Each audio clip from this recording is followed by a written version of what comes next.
Wir sind live.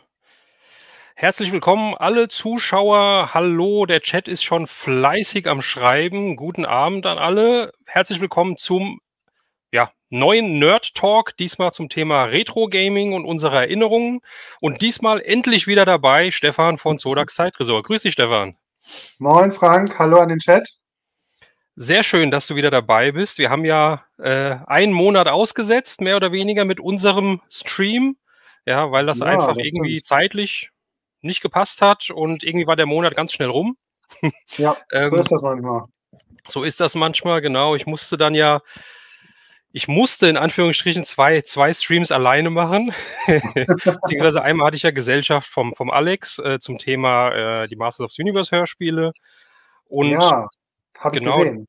sehr schön, sehr schön. Du warst doch dabei, ich habe gesehen, du hast auch fleißig kommentiert.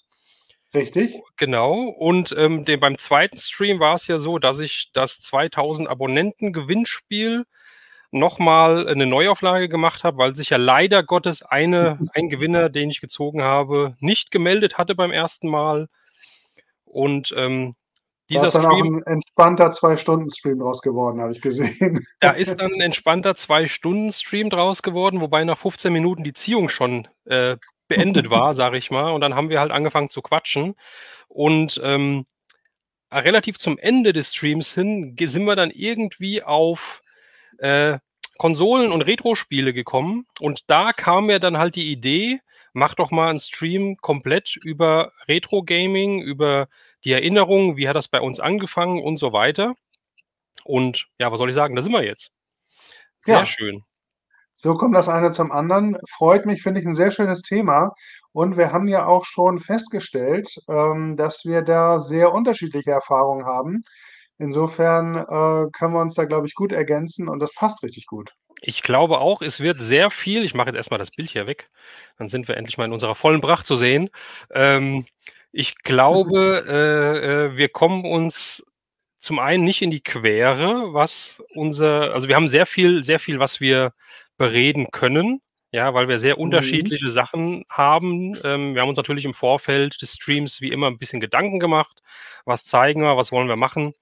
Und da sind wir ganz schnell zu dem Schluss gekommen, dass wir irgendwie komplett anders aufgewachsen sind, nenne ich es mal, was das Gaming angeht. Und das finde ich sehr, sehr Ja, interessant. das stimmt Und wohl. ja, damit wollen wir halt anfangen. Erst nochmal viele Grüße an alle hier, die jetzt schon dabei sind. Ja, wir haben hier die Tanja dabei, wir haben den René wieder dabei, wir haben den Flip dabei, World of Nerd ist dabei, der Marc, Hallo. die Jana Rucola, die Franzi ist dabei, der Sascha, Mix Comic Archiv hat auch geschrieben, guten Abend, der Andreas K. ist wieder dabei, auch einer der Gewinner aus meinem Gewinnspiel. Gewinner oder du hast, glaube ich, einen Fangor gekauft, gell, glaube ich. Irgendwie sowas war da, Andreas. Ja, gemessen unserer Gaming-Karriere sind wir Killer. Oh je, oh je, oh je. Ja, ganz kurz nochmal zum Ablauf wieder. Kann Ich ich meine, für mich übrigens nicht bestätigen. Muss ich ganz kurz mal einwerfen, kann ich nicht bestätigen. Ich habe kaum Killerspiele gespielt. echt nicht? Ne, nur Siehst du, eins. ich sag doch, wir sind da sehr verschieden gewesen. Du hast richtig rumgeballert, ne? Ich Das habe glaube ich. richtig rumgeballert. Also Ja, ja, okay, aber das werden wir ja alles im Laufe des Streams stimmt. jetzt hier Da wahrscheinlich wollen wir nicht erörtern und vorgreifen. sehen. Ja, wir dachten auch, also ganz kurz zum Ablauf, für die Streams halt schon geschaut haben. Der Stream wird natürlich auch dann auf YouTube halt online gestellt sein nachher. Ja, das heißt, man kann ihn auch in Ruhe dann nochmal schauen oder die es verpasst haben, können ihn nochmal schauen. Wir peilen wie immer so knapp 2 Stunden an.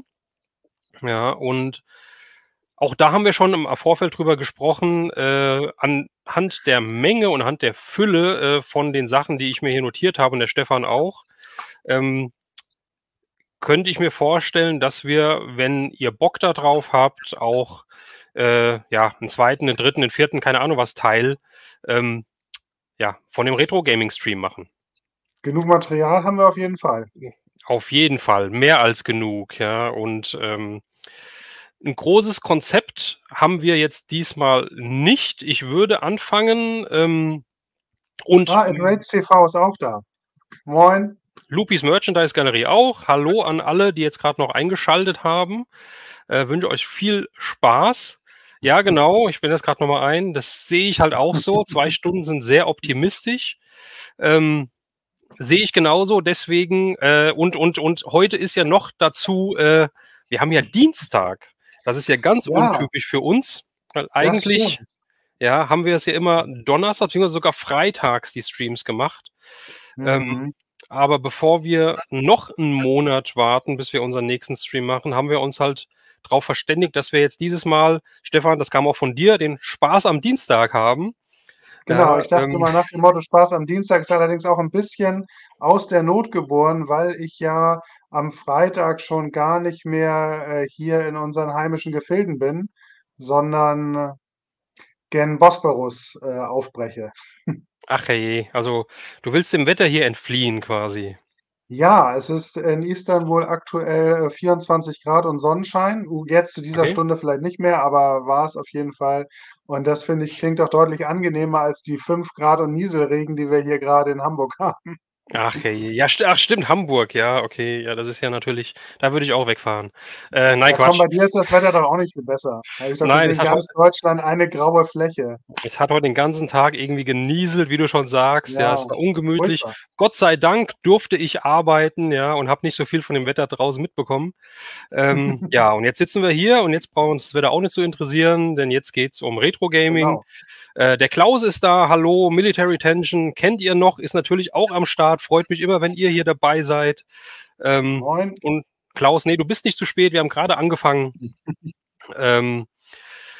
Ja, ich würde auch sagen, wir fangen jetzt einfach an. Ja, und ich würde sagen, ich stelle dir jetzt einfach mal eine Frage, Stefan. Und Okay, bin zwar bereit. die erste Erinnerung von dir an ja, den ersten Berührungspunkt, was das Gaming angeht, was Konsolen angeht, wie bist du damit, was hast du als erstes noch im Kopf, wenn du dran denkst? Ja, also wenn ich mich weit zurückerinnere, dann ist es tatsächlich keine Konsole, sondern ja, entweder der Amiga oder der C64. Da ich beides nicht hatte, weiß ich nicht ganz genau, was es von beiden war, aber eins von beiden stand bei meinem Kindheitsfreund Anusch im Keller. Und da waren tatsächlich dann die ersten Zockernachmittage, kann ich mich noch sehr gut erinnern. Da musste man wirklich in den miefigen Keller runter. Da lag dann so ein alter verranzter Teppich und so ein uralter Schreibtischstuhl, der sich gar nicht mehr rollen ließ und ein alter Schreibtisch dazu. Und da stand eben so ein Computer und da haben wir dann Gianna Sisters gespielt. Da kann ich mich noch dran erinnern. Da habe ich gerade Und einen ich Kommentar kannte, gesehen. Ich blende den gerade mal ein. guck mal, ja, 900 Euro Schnapper. Dann war das wohl C64. Dann war das wohl der C64. Der Amiga, weiß ich, kam der später, oder? Der Amiga kam später. Ist ja auch Ja, Commodore. dann war Ja, das, der Amiga kam ja. später, aber ich glaube, Gianna Sisters gab es auch für den Amiga, meine ich. Ach so, okay. Na, dann Ja. weiß ich nicht genau. Auf jeden Fall fand ich das Spiel schon damals etwas seltsam, weil ich das für so einen Super Mario-Klon gehalten habe. Aber zu der Zeit hatte ich selber noch keine eigenen Spielkonsolen oder ähnliches. Aber das Okay. weiß ich noch. Und dann gab es noch so irgendwie Summer Games und irgend so ein Leisure Suit Larry oder so ein komischer Ja. Vogel. Ja. Das sind so die, Ja. die Das war dann ersten Sachen, wahrscheinlich an die ich mich Amiga. noch so Weiß erinnern nicht genau. kann. Das kann ja, vielleicht war es dann auch schon Amiga. Ich muss sagen, ich finde es interessant, dass bei dir der C64 beziehungsweise der Amiga so die Erinnerung ist. Da muss ich wirklich sagen, ich glaube, ich bin einfach zu alt. Da Weil kommen beim wahrscheinlich wieder deine älteren Brüder ins Spiel, oder? Oder hast du Da die wirklich? kommen die älteren Brüder ins Spiel, Mhm. und ich habe es mir hier aufgeschrieben, weil, wie gesagt, ich habe ein bisschen überlegt und nachgedacht. Der gute Herr Winter kam bei mir ins Spiel. Und zwar der Herr Winter war damals unser Nachbar, wie wir als 5-köpfige Familie, meine Eltern, meine 2 älteren Brüder und ich, in einem Hochhaus gewohnt haben. Und der Herr Winter, den kannte ich eigentlich nur davon, dass er gegenüber immer ich glaube, es war auf dem Balkon stand mit seinem grauen Haare, weißes, geripptes Unterhemd. Ach, stimmt. So habe ich ihn halt in Erinnerung. Und von ihm haben wir unsere erste Konsole bekommen, wenn man das Konsole Oh. nennen kann. Und das blende ich jetzt mal hier ein und ich bin gespannt, wer das Teil kennt. Los geht's. Während du einblendest, kann ich ja noch mal kurz sagen, dass hier schon zweimal jetzt die Bestätigung kam, dass Giana Sisters nur kurz auf dem Markt war, weil die tatsächlich 'n Rechtsstreit mit Nintendo verloren haben, weil es halt doch ein Mario-Klon war. Krass, okay. Also ich hatte es tatsächlich auch auf dem 64er gespielt, das weiß Ja. ich. Military Ja, Tension hat das grade geschrieben und It Waits TV hat's auch gesagt. krass. Und dieses Gerät da kenne ich nicht, kann ich Das schon mal Gerät sagen. kennst du nicht. Okay, das ist Noch nie gesehen. Palladium. Palladium Telematch heißt das Dinge. Okay. Ähm, das war eine Konsole, wo halt die Spiele quasi dann drauf installiert oder wie immer man sagt, waren. Du konntest dann halt oben an diesem Drehrädchen konntest du auswählen, was du spielen willst. Und unten waren dann noch so ein paar Knöpfe, sage ich mal. Und die 2 Dinger rechts und links, das kennt man so ein bisschen von der Switch heute, von der Nintendo Switch, Mhm. sind die Joysticks, die man halt da Ach, rausnehmen kann. Sind halt kabelgebunden gewesen, logischerweise. Und dann konntest du Sachen spielen. Ich habe es bei der Franzi gerade eben gesehen. Sie hat gesagt, das erste Spiel, glaube ich, war Pong bei ihr. Zumindest ah, hat sie da die Erinnerung dran. Und das war bei mir ähnlich, weil da war Pong drauf. Und ich habe ja. jetzt noch ein Bild aus dem Internet gefunden. Also es ist Aber keins. das Gerät heißt nicht Pong, ne? Weil der, Nee, nee, nee, das Equate Gerät schreibt heißt. grade, der Gerät hieß Pong, aber das ist nicht der Gerät, ne? Nee, Sondern das Gerät hieß nicht Pong. Nee, nee, nee, nee. Das war das Telematch. Und der Hersteller ist Palladium. So hieß das Ding hier. hm. Und äh, das ist ein Bild, was ich online Ah, gefunden habe. Da siehst du halt, die ich Waffe sage jetzt ist einfach mal, cool. das Pong wahrscheinlich im Hintergrund. Und du Mhm. hattest, und das hatten wir auch, diese Pistole dabei. Ja, Wahnsinn. und da konntest du halt auch Tontaubenschießen machen zum Beispiel. Das Dass halt schon, so 'n wie früh Punkt es das einfach schon aufm war. ja, so 'n Krass. Punkt aufm Fernseher rumgeschwirrt ist und den konntest du dann halt abschießen. Das war ja auf den Röhrenfernsehern ging das ja. Und, es war nicht nur 'ne Pistole. Ich habe jetzt da kein Bild gefunden, sondern, das Teil hatte auch noch so einen Gewehrkolben dabei. Den konntest du hinten dran schrauben, dann hattest du ein Oh. Gewehr, was du wirklich so anlehnen konntest und spielen konntest. Das war, meine erste Erinnerung, oder das ist meine erste Erinnerung an irgendeine Art von Telespiel. Okay, Ähm, krass. das ist halt echt Wahnsinn und das war Anfang der 80er irgendwann. Und die Franzi sagt, beim C64 gab es nur Sicherheitskopien. Genau, da hatte, ich auch ganz viele von, weil es konnte ja sein, dass die ein oder andere kaputt geht und da brauchte man halt eine Sicherheitskopie. Ja, so, das war das erste Teil, was wir hatten. Ähm, was war denn das erste Gerät, was du dann wirklich hattest? Was ich dann hatte, war der Nintendo, der klassische NES, die erste Heimspielkonsole von Nintendo. Also, mit Computerspielen hatte ich wirklich nichts am Hut, weil ich hatte weder 'n PC noch halt irgend 'n anderes computerartiges Gerät. Das hat bei uns erst mit dem Internet Einzug gehalten, also Ende der 90er Jahre, wo ich Okay. meinen Vater davon überzeugen konnte, wie toll das Internet ist. Da hatte ich dann, irgendwann meinen eigenen Computer. Vorher hat's halt nur für 'ne elektrische Schreibmaschine gereicht und die erste Spielekonsole war dann eben der klassische Nintendo. Okay, krass. Und Mhm. erinnerst du dich noch an dein erstes Spiel? Also dein eigenes, was du dann dazu bekommen hast, oder? Ja, ich hatte nur eigene Spiele, also, Okay. genau wie mit den Actionfiguren. Also, ich habe das ja schon mal erwähnt. Ich weiß ich glaube auch mal hier im Stream, meine Klasse, meine Schulklasse, das waren alles sehr, sehr brave Kinder und die durften so wildes Zeug nicht haben. Mhm, Und, deswegen alle Spiele, die ich gespielt habe, waren auch meine eigenen Spiele, außer eben, was ich eben erwähnt habe mit den, frühen Computererfahrungen bei Anusch im Keller. mhm, Aber mhm. mein erstes Spiel war tatsächlich ganz klassisch Super Mario Bros. Ich glaube, das war dabei und da habe ich ja auch, schon 'n Bild vorbereitet. Tatsächlich. Ich blende es mal kurz Ah, ein, aber wir haben natürlich schon 'n bisschen was vorbereitet. Also das ist, glaube ich, genau. ich muss dazu sagen, und das ist das, wo der Stefan und, ich uns, sehr unterscheiden. Ich glaube, der Stefan war mehr so das, Nintendo-Kind, sage ich mal. Ja. Und ich eigentlich bis auf eine Ausnahme, da kommen wir später noch drauf, eigentlich überhaupt nicht. Ich hatte alles andere gespielt oder teilweise gehabt, aber nur kein Nintendo. Ja, das ist ja Ja, prima, weil da ergänzen wir uns ja sehr gut.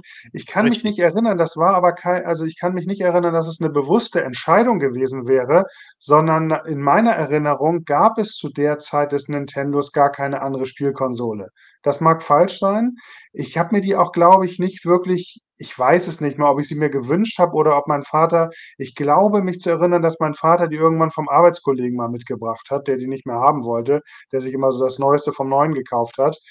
Und da war dann halt auch schon ein paar Spiele bei und das erste war ganz klar das, Super Mario Bros. Mhm, Was ja hier eine kleine, Anekdote ist, das Cover des Games, was man ja hier sieht, die Umverpackung, da mhm. stirbt Mario praktisch gerade. Man sieht ihn also im Moment seines Todes, weil weil er gegen diese Mauer springt und unter ihm Lava ist. Also, er wird in den nächsten Sekundenbruchteil in der Lava versinken.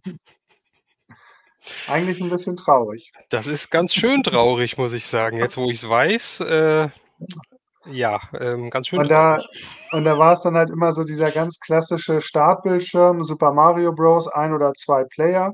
Mhm, Und dann, ja, ging es ja eigentlich immer darum, irgendwelche Pilze zu zertrampeln, Münzen einzusammeln und Prinzessinnen zu retten, indem man mhm. halt, den Bowser hieß er, glaube ich, dieses komische Kröten-Echsen-Monster dann, besiegen musste, indem er dann ja, der fiel dann halt in die Lava irgendwann, wenn man alles richtig gemacht hat.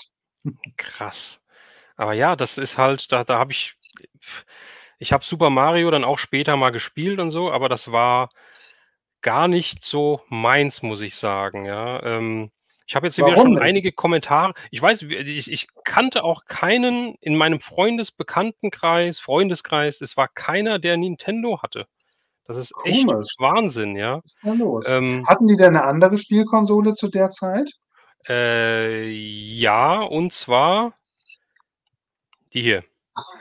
Ach so. Das ist das Teil, was wir auch hatten. Das war dann die erste eigene Konsole, die wir bekommen haben, und zwar halt, der Atari 2600 Junior. Ja, es gab ja noch diese anderen Teile, die ich hier auf'm Ja, auf'm Thumbnail drauf habe hier oben, dieser Nintendo sage ich schon, dieser Atari, die der erste obere? Variante mit der Holzoptik et cetera. Ah, okay. Ja, und dann gab's den ja noch mal schwarz, der hieß dann so ganz schön Darth Vader Edition. Ähm, aber den hatten wir nicht. Bei uns hat's tatsächlich angefangen, mit dem Atari 2600 Junior und auch mit diesen, Joysticks, die dahinter liegen. Das war das Teil, was wir hatten, als Familie, wo wir Stunden um Stunden davor gesessen haben und gespielt haben. Und, diese Joysticks haben dann bei uns auch überdauert, weil dieser Anschluss war ja genormt und, den haben Ah, wir dann halt auch für alle anderen Konsolen weiter benutzt. Also, was heißt Konsolen? Den haben wir benutzt für den Commodore C64, den haben wir benutzt für den Amiga 500 und, dieser klassische, Nintendo-Joystick, dieses Viereck mit dem, ja, Joystick in der Mitte und diesem kleinen roten Knopf oben links, damit konnte ich nie umgehen. Das ist echt krass. Ja, und, aber dieser Atari, das ist ja sieht ja schon richtig nach Spielkonsole aus. War dann der C64 auch so in der Art oder war das eher 'n nein. Computer? Ne, der C64 war wirklich 'n Computer. Also, Ja, okay, dann Der Atari war ja alles klar. wirklich ein Teil hier mit diesen Steckmodulen. Ich habe mir ja so 'n Ah, bisschen was okay. vorbereitet. Ja, das hast du reingesteckt. Das Teil hier ist von 1981 ist dieses Modul hier, ja, funktioniert noch Das einwandfrei, weil ich habe natürlich noch 'n Atari, ich habe mehrere von den Joysticks noch. Ja, wird nur mal das wieder geht Zeit, ja dass aber ich den schon anschließen Richtung muss. Richtung Nintendo. Also, es ist ja sehr ähnlich dem Nintendo-System. Dann kann ich jetzt sagen, dann war das definitiv, der C64 bei meinem Freund, weil das war eher so 'n Computer. Also, dieses Ding, diesen Atari jetzt, wo du ihn gezeigt hast, Mhm. der war das auf keinen Fall. So, hier schreibt grad It Waits TV schreibt ja grade: „Mit diesen Joysticks California Games, der Horror." Ich habe hier noch Summer Games liegen, Ja. ich habe hier noch Winter Games liegen, Da ja, hat und man die Knöpfe ganz schön beansprucht, ne? das war Wahnsinn, ja. Wir haben auch sogar Also, ich Blasen gehört. an den Händen gehabt, meine Brüder und ich. Ja, und wie du Oh, hier siehst, es gibt du siehst ja hier, da sind so Flecken drauf, gell? Ja, auf diesem Teil. ja, Das ist okay. eigentlich weiße Folie, sage Ja. ich mal. Da sind aber Flecken drauf. Das ist nicht, weil der Vorbesitzer oder so irgendwie was verschüttet hat, sondern das ist dieser Kleber. Der Kleber, mit dem das Label quasi draufgeklebt wurde, der ist halt über die Jahre quasi Der ist ausgetreten. Plus. Ja, genau, richtig. Und deswegen sehen die Dinger so aus. Und ganz kurz, um das Atari-Thema noch abzuhaken, einmal, ich habe noch ein Atari-Spiel, auch aus meiner Kindheit. Schon mal gucken, wer das noch kennt. Das ist das Originalspiel, was wir damals Ui. hatten. Ja, mit Verpackung. Also, wie gesagt, ich war früher schon so, dass ich so Krempel immer aufgehoben habe. Ja, mit Verpackung, mit Anleitung, sieht aus wie Aber neu. Und ungewöhnlich natürlich groß, die Box, ne, für so 'n kleines Game. Das Spiel selbst. Ja, und hier das Ding. Also, wie gesagt, alles noch aufgehoben und Krass. wer Atari kennt, der weiß auch die Franzi schreibt's gerade. Da gibt's ja sowas. Das haben wir natürlich auch. E.T., der Außerirdische, das angeblich schlechteste Konsolencomputer, was auch immer, Spiel aller Zeiten, was für den Niedergang des Ataris verantwortlich ist, et cetera. Gibt's schöne Dokumentationen da, wie die Spiele angeblich alle verscharrt haben und so weiter. Aber was ich Ja, sagen habe ich auch mal wollte gehört. ist, es gibt 'n richtig geiles Buch, Ah, das ja, kenne ich. Art of Atari von Tim Lapetino oder Lepetino, keine Ahnung. Und da sind so die Entstehungsgeschichten drin und da sind die Cover auch drin, die es halt gab. Und das ist halt richtig, richtig Hm, geil. Ja, und ähm, wenn man diese Bilder anguckt und man großartig. vergleicht die dann mit dem tatsächlichen Spiel, ja, das ist echt übel, weil ich weiß nicht, ob man es jetzt hier sieht. Ich habe hier das Atari-Spiel, Empire Strikes Back, und das sieht ja geil aus. Hier der At-At, Mhm. der Snowspeeder, der halt angreift und so weiter. Und jetzt suche ich gerade mal, weil ich habe da nämlich natürlich was vorbereitet. Ähm, habe ich Screenshots aus dem Spiel und das sieht alles andere als toll aus, muss ich sagen. Äh, ich bin schlecht vorbereitet. Sehe ich, da habe ich's. Ich blende es mal ein. Das ist das Spiel. Och, das ist aber ganz nah dran. Das ist ganz nah dran, oder? Was sagt ihr da? Das ist doch ganz nah dran, oder? Das Das habe sieht ich aus wie 'ne Qualle. Stunden über Stunden und Stunden gespielt. Das war Oh der ne. Hammer, war das. Das Einzige, ähm, was wa das To-Do in dem Spiel war, du siehst unten diese Laufleiste, da ist so 'n Mhm. Punkt drin rechts und Ja. links, ist so 'ne Klammer. Mhm. Und diese Klammer bist du. Ja, Okay, das und du heißt, musst jetzt zum Punkt. und du musst zum Punkt, weil der Punkt ist der At-At, der Kampfläufer. Und den musst du Okay. halt einfach tausendmal draufschießen, dann verändert er die Farbe, der wird immer heller und irgendwann ist er kaputt. Und das ist das Spiel. Es geht die ganze Zeit nur Geil. so. Der schießt natürlich auch auf dich et cetera und so was. Also, bist du Ähm, das kleine orangene Ding, was da drüber schwebt ja, oder genau, wie? richtig. Das Ding, was da oben drüber Ah, schreibt, das ist okay. der Snowspeeder. Okay, Und, das ist das Spiel, ja. Jetzt muss ich erst mal krass. ganz kurz was einblenden, weil das finde ich mega gut. Ähm, und zwar hat der Ui, Mister Benny Five Sammlerstube 11,99 gespendet, ja, einen Supersticker geschickt. Ich finde es richtig klasse. Vielen, vielen lieben Dank. Das nicht schlecht. bestätigt uns halt hier auch, äh, hier weiterzumachen und dass ihr damit Spaß habt und so weiter. Also vielen, vielen Dank dafür. Echt Wahnsinn. Ja, ähm, jetzt bin ich 'n bisschen geplättet. Ah, das Jetzt ist bin ja ich 'n wirklich bisschen sprachlos. großzügig. Sehr großzügig, also vielen Dank. Ähm, ja, aber das geht so bei dem Atari geht's so weiter. Wie gesagt, das Buch kann ich jedem empfehlen. Ich weiß nicht genau, ob es, noch erhältlich ist oder ob's out of print ist. Ja, das ist 'n englisches Buch. Ja, also ich glaube, es gibt's auch keine deutsche, ich weiß es nicht genau, Variante, aber um die Bildchen anzugucken, ja, wenn man des Englischen nicht mächtig sein sollte, die Bilder sind einfach genial, die Cover sind genial und ich habe hier übrigens auch ein Atari Super Mario Bros. Spiel. Ui, Ja, das gab's auch. Fällt mir grad wie so kommt's ein. dazu? War das offiziell? Ja, ja, ist von 1983. Mario Bros. Das sieht man jetzt schlecht, aber hier steht Mario Bros. Bei Nintendo, steht ganz klein unten drunter. Ah, okay. Ja, also sehr cool. Aber die Ich habe Figuren sehen 'n bisschen anders aus, ne? ja, die sehen halt ja. Ich habe leider keinen Screenshot jetzt davon. Ne, aber die sehen auf jeden Fall, also es ist nicht das Original Nintendo Artwork. Ne, das Aber das stimmt. 83 passt. Also Super Ja. Mario Bros. Ist ja auch 83 rausgekommen. Ach, da kam das wie wirklich? Wow, okay. Du kannst ja noch mal Das kurz mein Dings einblenden, da steht das Jahr drauf. Ich glaube, es ja, war auch mache ich. 83. Ach ne, guck mal, da steht aber 85. Das ist ja seltsam. Wo steht das? Direkt unter dem Super Mario Ach, Bros. ach, auf dem ach, im ersten im im im Screenshot. Sc im Bild. Ach so, ja. Ja, im Bild. Krass, gell? Atari einfach schon 2 Jahre früher. Aber es kann Ata natürlich sein, ja, aber Nintendo hatte davor ja nichts. Ich wüsste nicht, dass es noch 'ne andere Nintendo-Konsole davor gab. Seltsam. Bei Nintendo darfst du mich nicht fragen, da bist du der Fachmann. Äh, Ne, also das wäre mir völlig neu, dass Nintendo, schon mal davor irgendwas gemacht hat. Aber es kann natürlich sein, dass es in Japan vielleicht schon mal 'ne da Konsole gab, da gab's doch die den oder die einfach Famicom, da aber 'n das paar war Jahre das früher rausgekommen ist. ja, der Mhm. Famicom oder wie das Ding hieß, das war aber quasi der NES in Japanisch, glaube ich, oder so was, gell? Ja, vielleicht ist der 'n bisschen eher rausgekommen. Okay. Ja, und das der Alex schreibt's wirklich, ist genau richtig, ja. Der Unterschied bei den alten Spielen zwischen dem Artwork und dem letztlich dem Spiel, Wahnsinn. Echt Wahnsinn. Ah, guck mal, World of Nerd schreibt grade, das ist ja spannend. Vor dem Super Mario, was alle kennen, gab es noch ein anderes. Okay. Also Vielleicht ist da auch das auch Artwork her. ein Super Mario, also ein Mario-Spiel, ein Vorgänger von Super Mario. Das ist interessant. Also, das Einzige, wo ich Mario sonst noch herkenne, was vorher rauskam, war Donkey Kong. Da war er ja sozusagen Mhm, der Gegenspieler und musste immer genau. hoch zum Affen laufen. Richtig, genau, genau. Das kenne ich auch noch, aber nur von so Arcade-Automaten. Ja. Da kenne ich das noch her.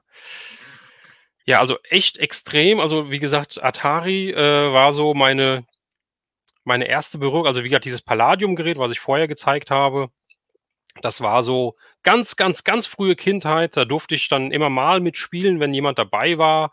Ja, aber der Atari war das Ding, was ich dann wirklich ja, wo ich dann wirklich so alt war, dass ich da auch wirklich tagelang, hoffe, ich gucke meine Eltern jetzt nicht zu oder sowas, aber wirklich Tage und Nächte davor gesessen habe und viereckige Augen hatte, wie man so schön Mhm. sagt oder gesagt hat. Ja, also richtig klasse.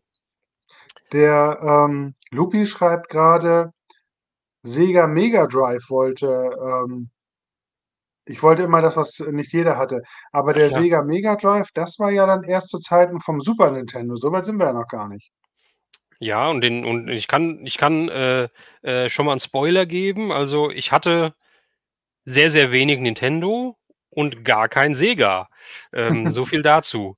Ja, ähm, Ja, Sega denn hatte ich auch nicht. Sega war teurer, weiß ich, und die Grafik war halt 'n bisschen besser. okay. Aber ich glaube, das ist halt so, wenn man dann mit Nintendo angefangen hat, irgendwie ist man dann so im Nintendo-Game drin und ich bin dann die Schiene wirklich weitergefahren über die Ja, Konsolengeneration. Aber wir greifen vor. ja, ne, glaube ich. Also, das kann natürlich sein, ja, dass man dann halt sieht: „Okay, da kommt das neue Teil raus und deswegen, bleibe ich dann dabei“ oder so, sage ich mal, ja. Kann Mhm. natürlich sein. Ähm, Ja, aber witzigerweise haben mir, Fortsetzungsteile fast immer schlechter gefallen als wie bei Filmen auch, fand ich oft, meist ja, das Original besser als den zweiten Teil. Hatte so jemand überhaupt Street Fighter 1? Ja, ich glaube nicht. genau, ich wollte Street grad Fighter sagen, 1 weil kennt man kaum. ich wollte auch sowieso sagen, wo gab's das denn drauf? Keine Ahnung.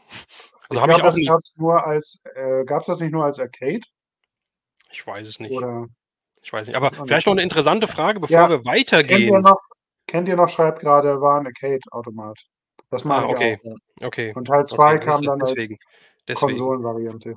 Was mir eben grad eingefallen ist, du hast gesagt, du hast nur den NES gehabt und du hast gesagt, wie ich die jetzt habe ich übrigens noch eins, wie ich diese Teile hier reingehalten habe. Hast du gesagt, das sieht doch ähnlich aus wie beim NES. Mhm. Meine Frage ist und ich bin unwissend, was Nintendo, wie gesagt, angeht, konntest du beim NES Spielstände speichern? Ich glaube beim NES noch nicht. Ich bin der Meinung, die Spiele waren da so kurz, dass man die Spielstände nicht speichern konnte. Ich glaube, das Okay. ging dann erst bei den späteren Super Nintendo-Teilen los, dass man auch Spielstände speichern konnte, als die Spiele dann auch 'n bisschen komplexer wurden. Aber auch da ging das nicht bei jedem Spiel. Also, ich weiß, bei vielen, war das doch recht frustrierend, weil wenn du irgendwie nicht mehr konntest oder nicht mehr wolltest oder nicht mehr durftest, dann, war das Spiel halt weg. Und nächstes Mal ging's dann wieder von vorne los. Krass, okay, okay, weil das ist nämlich was es beim, ähm, Amiga gar nicht gab. Ja, also beim Amiga, sage ich schon, um Gottes Willen, beim Atari. Beim Atari gar nicht gab. Beim Atari konntest du nicht abspeichern. Ich meine, die Mhm. Spiele waren's auch eigentlich nicht wert, abgespeichert zu werden, nenne ich's mal. Ähm Mhm. weil die waren halt einfach es war halt einfach 'n ganz simples Gameplay, was sich immer Ja. wieder und wieder wiederholte hat. Meistens halt Mhm. einfach in der nächsten Stufe einfach 'n bisschen schneller wie vorher. Und das war's Ja, das halt. stimmt. Ja, Das ja, das hat man ja auch dann manchmal bei anderen Spielen auch gehabt, die dann einfach nur gingen dann von vorne los, nur 'n bisschen schwerer, manchmal mhm, mehr Gegner oder so. Hier World of Nerd bestätigt grade, NES, da gab's keine Speicherstände, genau. ja, Nur Durchspielen okay, war okay, dann angesagt. sind wir da doch Atari ähnlich gewesen, okay. Ja, also Ähm, die Nintendo, Kassetten waren 'ne Ecke größer, also die waren ungefähr mhm. doppelt so groß, Und aber dafür waren die sehr flach. die hast du, glaube ich, so wie bei 'nem f weiß nicht, ob du das weißt, wie bei 'nem alten Videorekorder eingelegt, oder? Das heißt, du hast die Ja, komm, eingelegt und runtergedrückt. so weit sind wir jetzt alterstechnisch auch nicht auseinander, als wenn ich das Okay, nicht mehr wüsste. okay, also so 'n Ja, genau. Toploader quasi, ja, war das, ja. Ja, ja, genau, das System war Okay. so, ja. Okay, gut. Dann würde ich sagen also, wir gehen, glaube ich, nachher dann noch mal auf die Spiele im Detail ein und da können wir auch gerne Okay, kreuz und quer draufgehen. Ich würde jetzt grad mal mit dem nächsten Teil, was dann bei mir gelandet ist, was wir dann halt, gespielt haben, wo es dann halt richtig professionell wurde. Ähm, und zwar haben wir den guten alten Brotkasten gehabt. Als okay. nächstes. Also, nach dem Atari kam der Commodore C64 und zwar die erste Auflage, sprich dieser Brotkasten, wie er so schön Sieht heißt. aus wie 'n großes Diskettenlaufwerk einfach, ne? Ja gut, rechts, das ist das Floppy. Rechts, das ist das Floppy. Ja, Ja. also das Diskettenlaufwerk für 5 1/4 Disketten, also für die großen. Mhm. Und, links ist halt das Gerät, also ist der Homecomputer, nenne ich's mal. Ja, Sieht und aus, wenn das das einfach nur Floppy 'ne Tastatur wäre. genau, genau. Und das Das Floppy hast du halt daran angeschlossen, das ganze Teil an den Fernseher und dann konntest du, spielen. Es gab Floppy, es gab Datasette. Ja, das heißt, du hast wie so 'n kleines Kassettenteil gehabt. Ähm, Datasette. Datasette, genau, wo du dann halt die Ja. Spiele halt auf Kassette hattest, wo du dann einfach halt die Kassette eingelegt hast, auf Play gedrückt hast und dann hat das Ding geladen und dann ging das Spiel los. Und, beim C64, bei dem Floppydisk war's so, Floppy eingelegt, dann, oh Gott, ich glaube, ich habe leider auch keinen Screenshot. Ich bin sauschlecht vorbereitet, merke ich grade. Ähm, du hast dann so 'n blauen Screen so 'n blauen Screen gehabt und dann musstest du ja das Spiel laden. Das heißt, du musstest wirklich halt auf der Tastatur eingeben und ich glaube, du hast eingegeben: „Load", Gänsefüßchen nach oben, dann Cool. den Spieltitel, glaube ich, der halt auf der Diskette drauf war oder irgendwas anderes, Gänsefüßchen wieder nach oben und dann, was ich damals nie verstanden habe, am Ende immer Komma 8, Komma 1 und dann Enter gedrückt. Und dann hat er da so geschrieben: „Lädt jetzt" und bla bla bla und dann ready und dann run. Also wirklich Lauf, also Rennen, also RUN und dann war's fertig und dann ist das umgesprungen und dann ist das Spiel gestartet. Krass, aber zu welcher Das Zeit war denn das? Das muss doch noch in den 70ern gewesen sein, oder nicht? was? Wie, so weit sind wir nicht auseinander, hast du eben noch gesagt.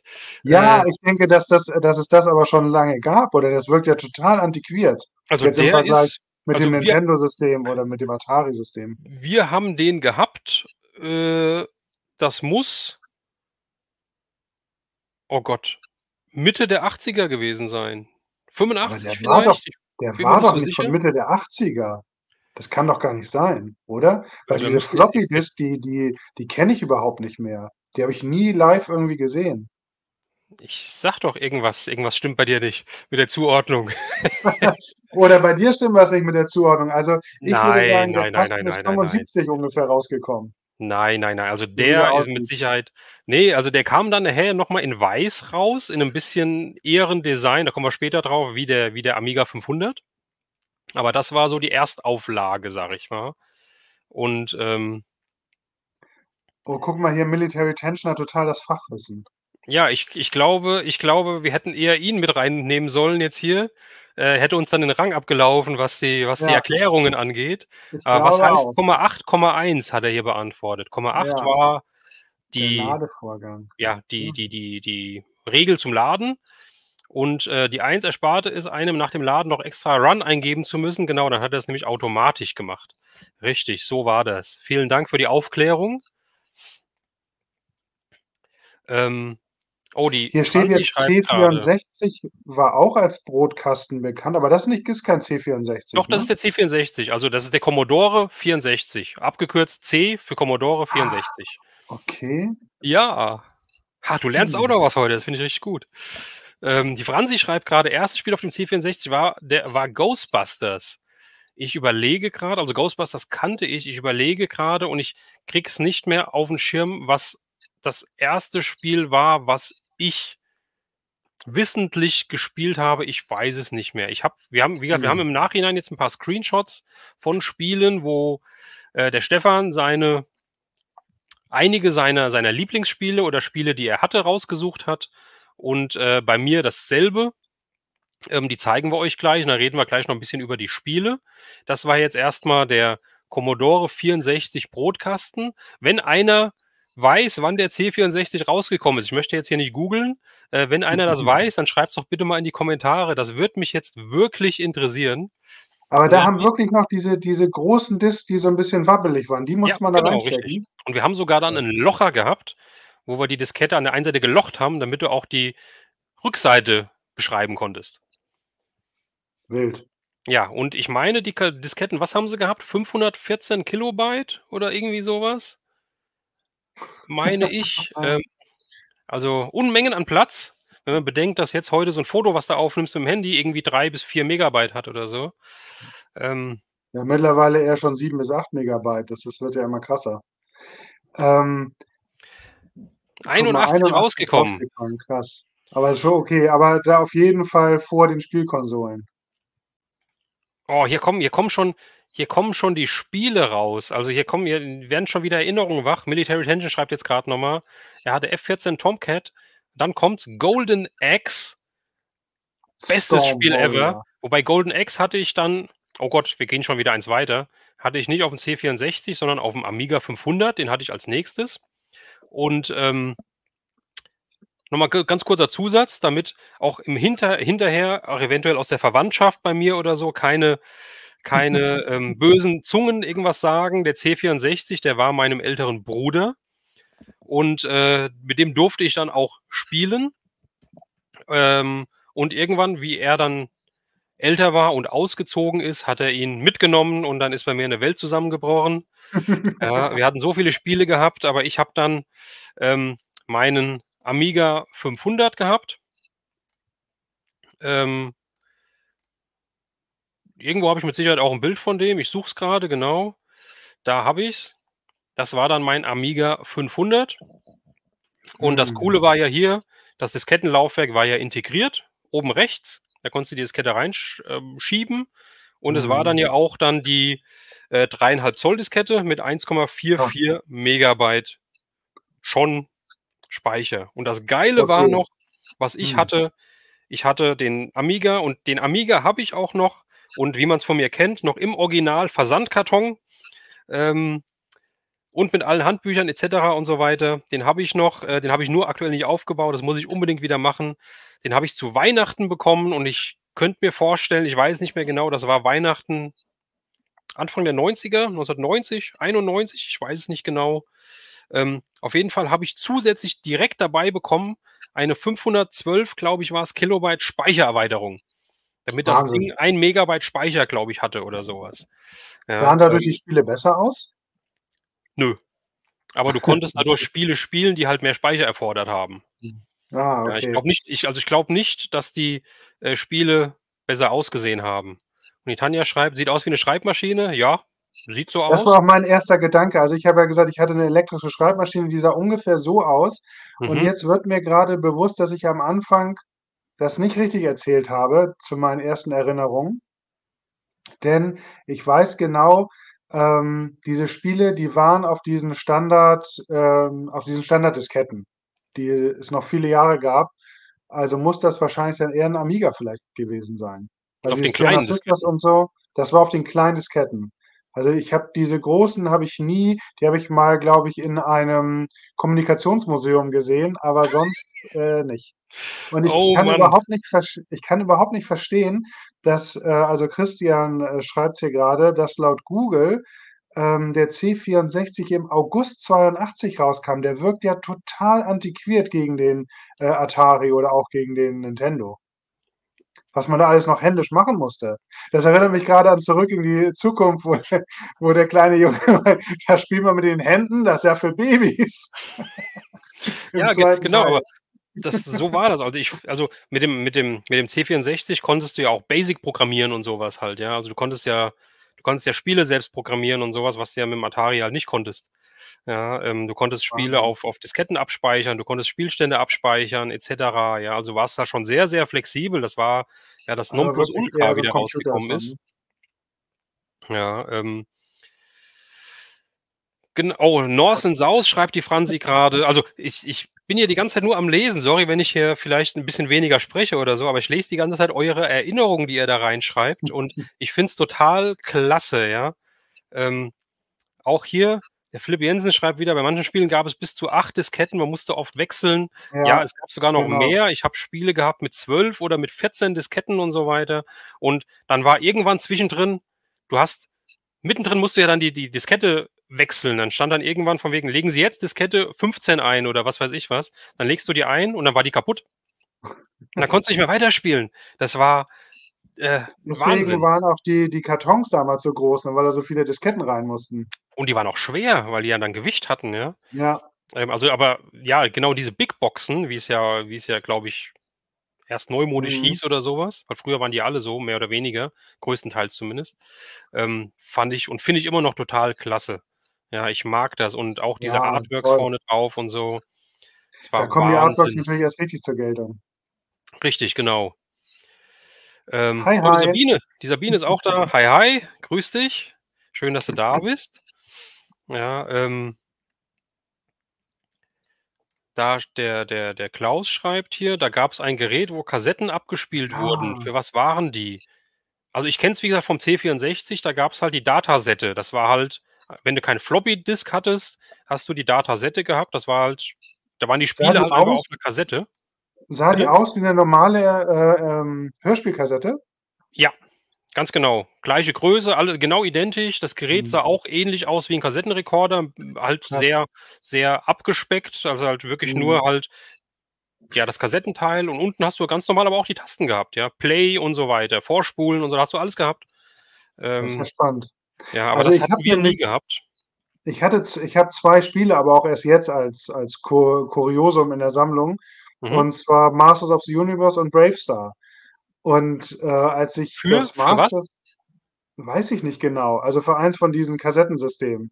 Ach ey, Und okay. ich habe mir dann dieses Master-Spiel gekauft vor einigen Jahren, vor 10 Jahren oder so über eBay, und war total irritiert, dass da so 'ne Kassette drin war. Und ich habe gedacht, man könnte die abspielen, und dann, ja, ging das aber Aber ich nicht. glaube, die Kassetten gab's auch für den Amstrad, also, glaube auch Schneider und so was, glaube ich. Die hatten da auch Datasette gehabt, meine ich. Äh, Bin mir da gar nicht so sicher. Ähm, Also, es war auf jeden Fall irgendwas Amerikanisches, glaube ich. Also, steht nur was auf Englisch drauf. okay, okay, interessant. Ähm, ja, und, dann schließen wir das grad bei mir noch ab und dann kommt deine nächste Konsole, würde ich sagen. Dann machen wir's so in der Reihenfolge.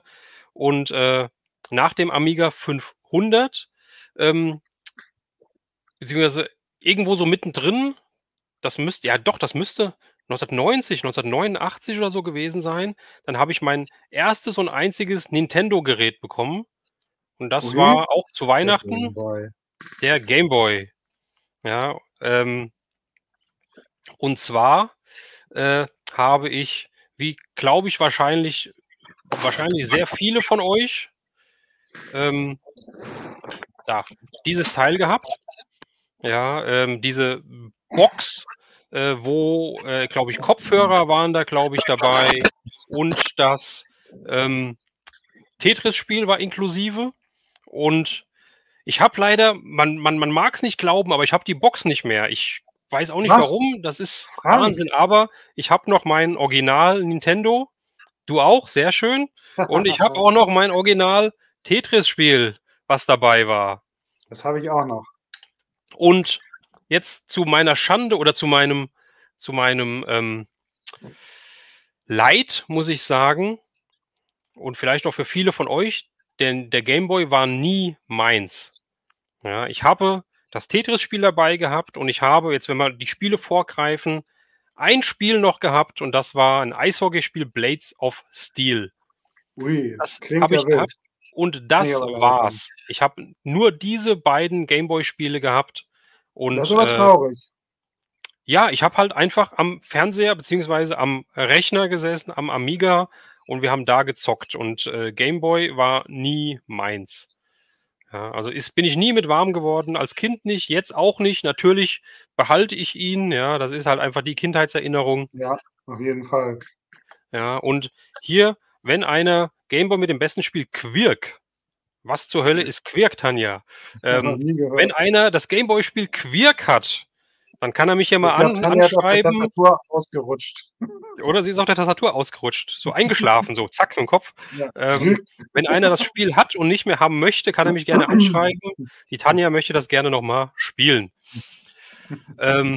Blades of Steel, schreibt der Alex, hat er ja auch. Ja, also das fand ich halt teilweise auch echt cool, weil da konntest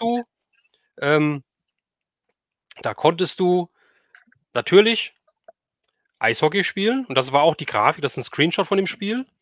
Die Grafik sieht aber recht gut aus, Das muss ich sah sagen. gut aus, aber das war nicht so das Tolle an dem Spiel, sondern das Tolle war, dass du dich prügeln konntest.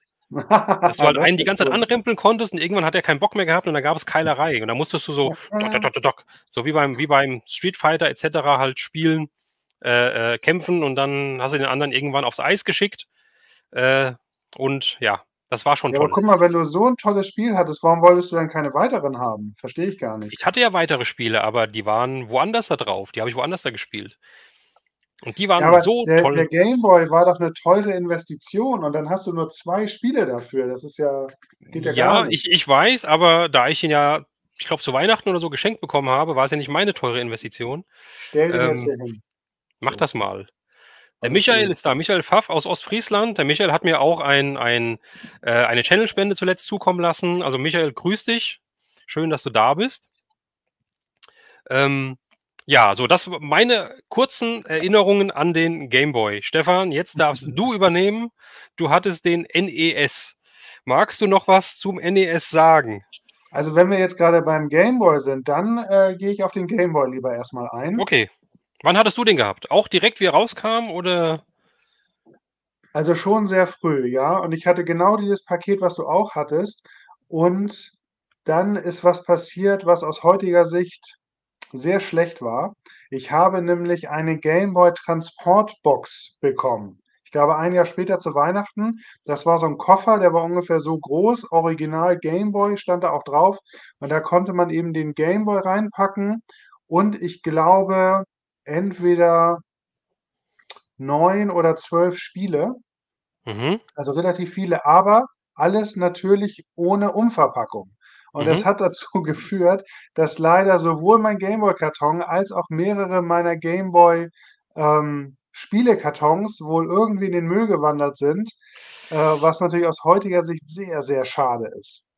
Schon, auch Also, auch grade von Super Mario Bros, ist heute schwer zu kriegen. mhm, Was heißt, ist nicht schwer zu kriegen, teuer zu kriegen, sagen wir besser. mhm, Und, das ist ja wirklich immer, genau wie bei Actionfiguren ja auch, dass man mehr für die Umverpackung zahlt als fürs Game an sich. Und das Gameboy-Spiel kriegst du für 'n Zehner, aber wenn du die ja, Umverpackung haben willst, kannst du ja, direkt noch mal 'ne Null hinten dranhängen. Und richtig. meine beiden absoluten Lieblings-Gameboy-Spiele früher Jetzt war kommt's. neben Super Mario Land, hieß das ja bei Game Boy, Mhm. diese beiden hier. Großartige Spiele, habe ich beide richtig, Turtles? richtig gerne gespielt. Oh, Sabine, die Turtles.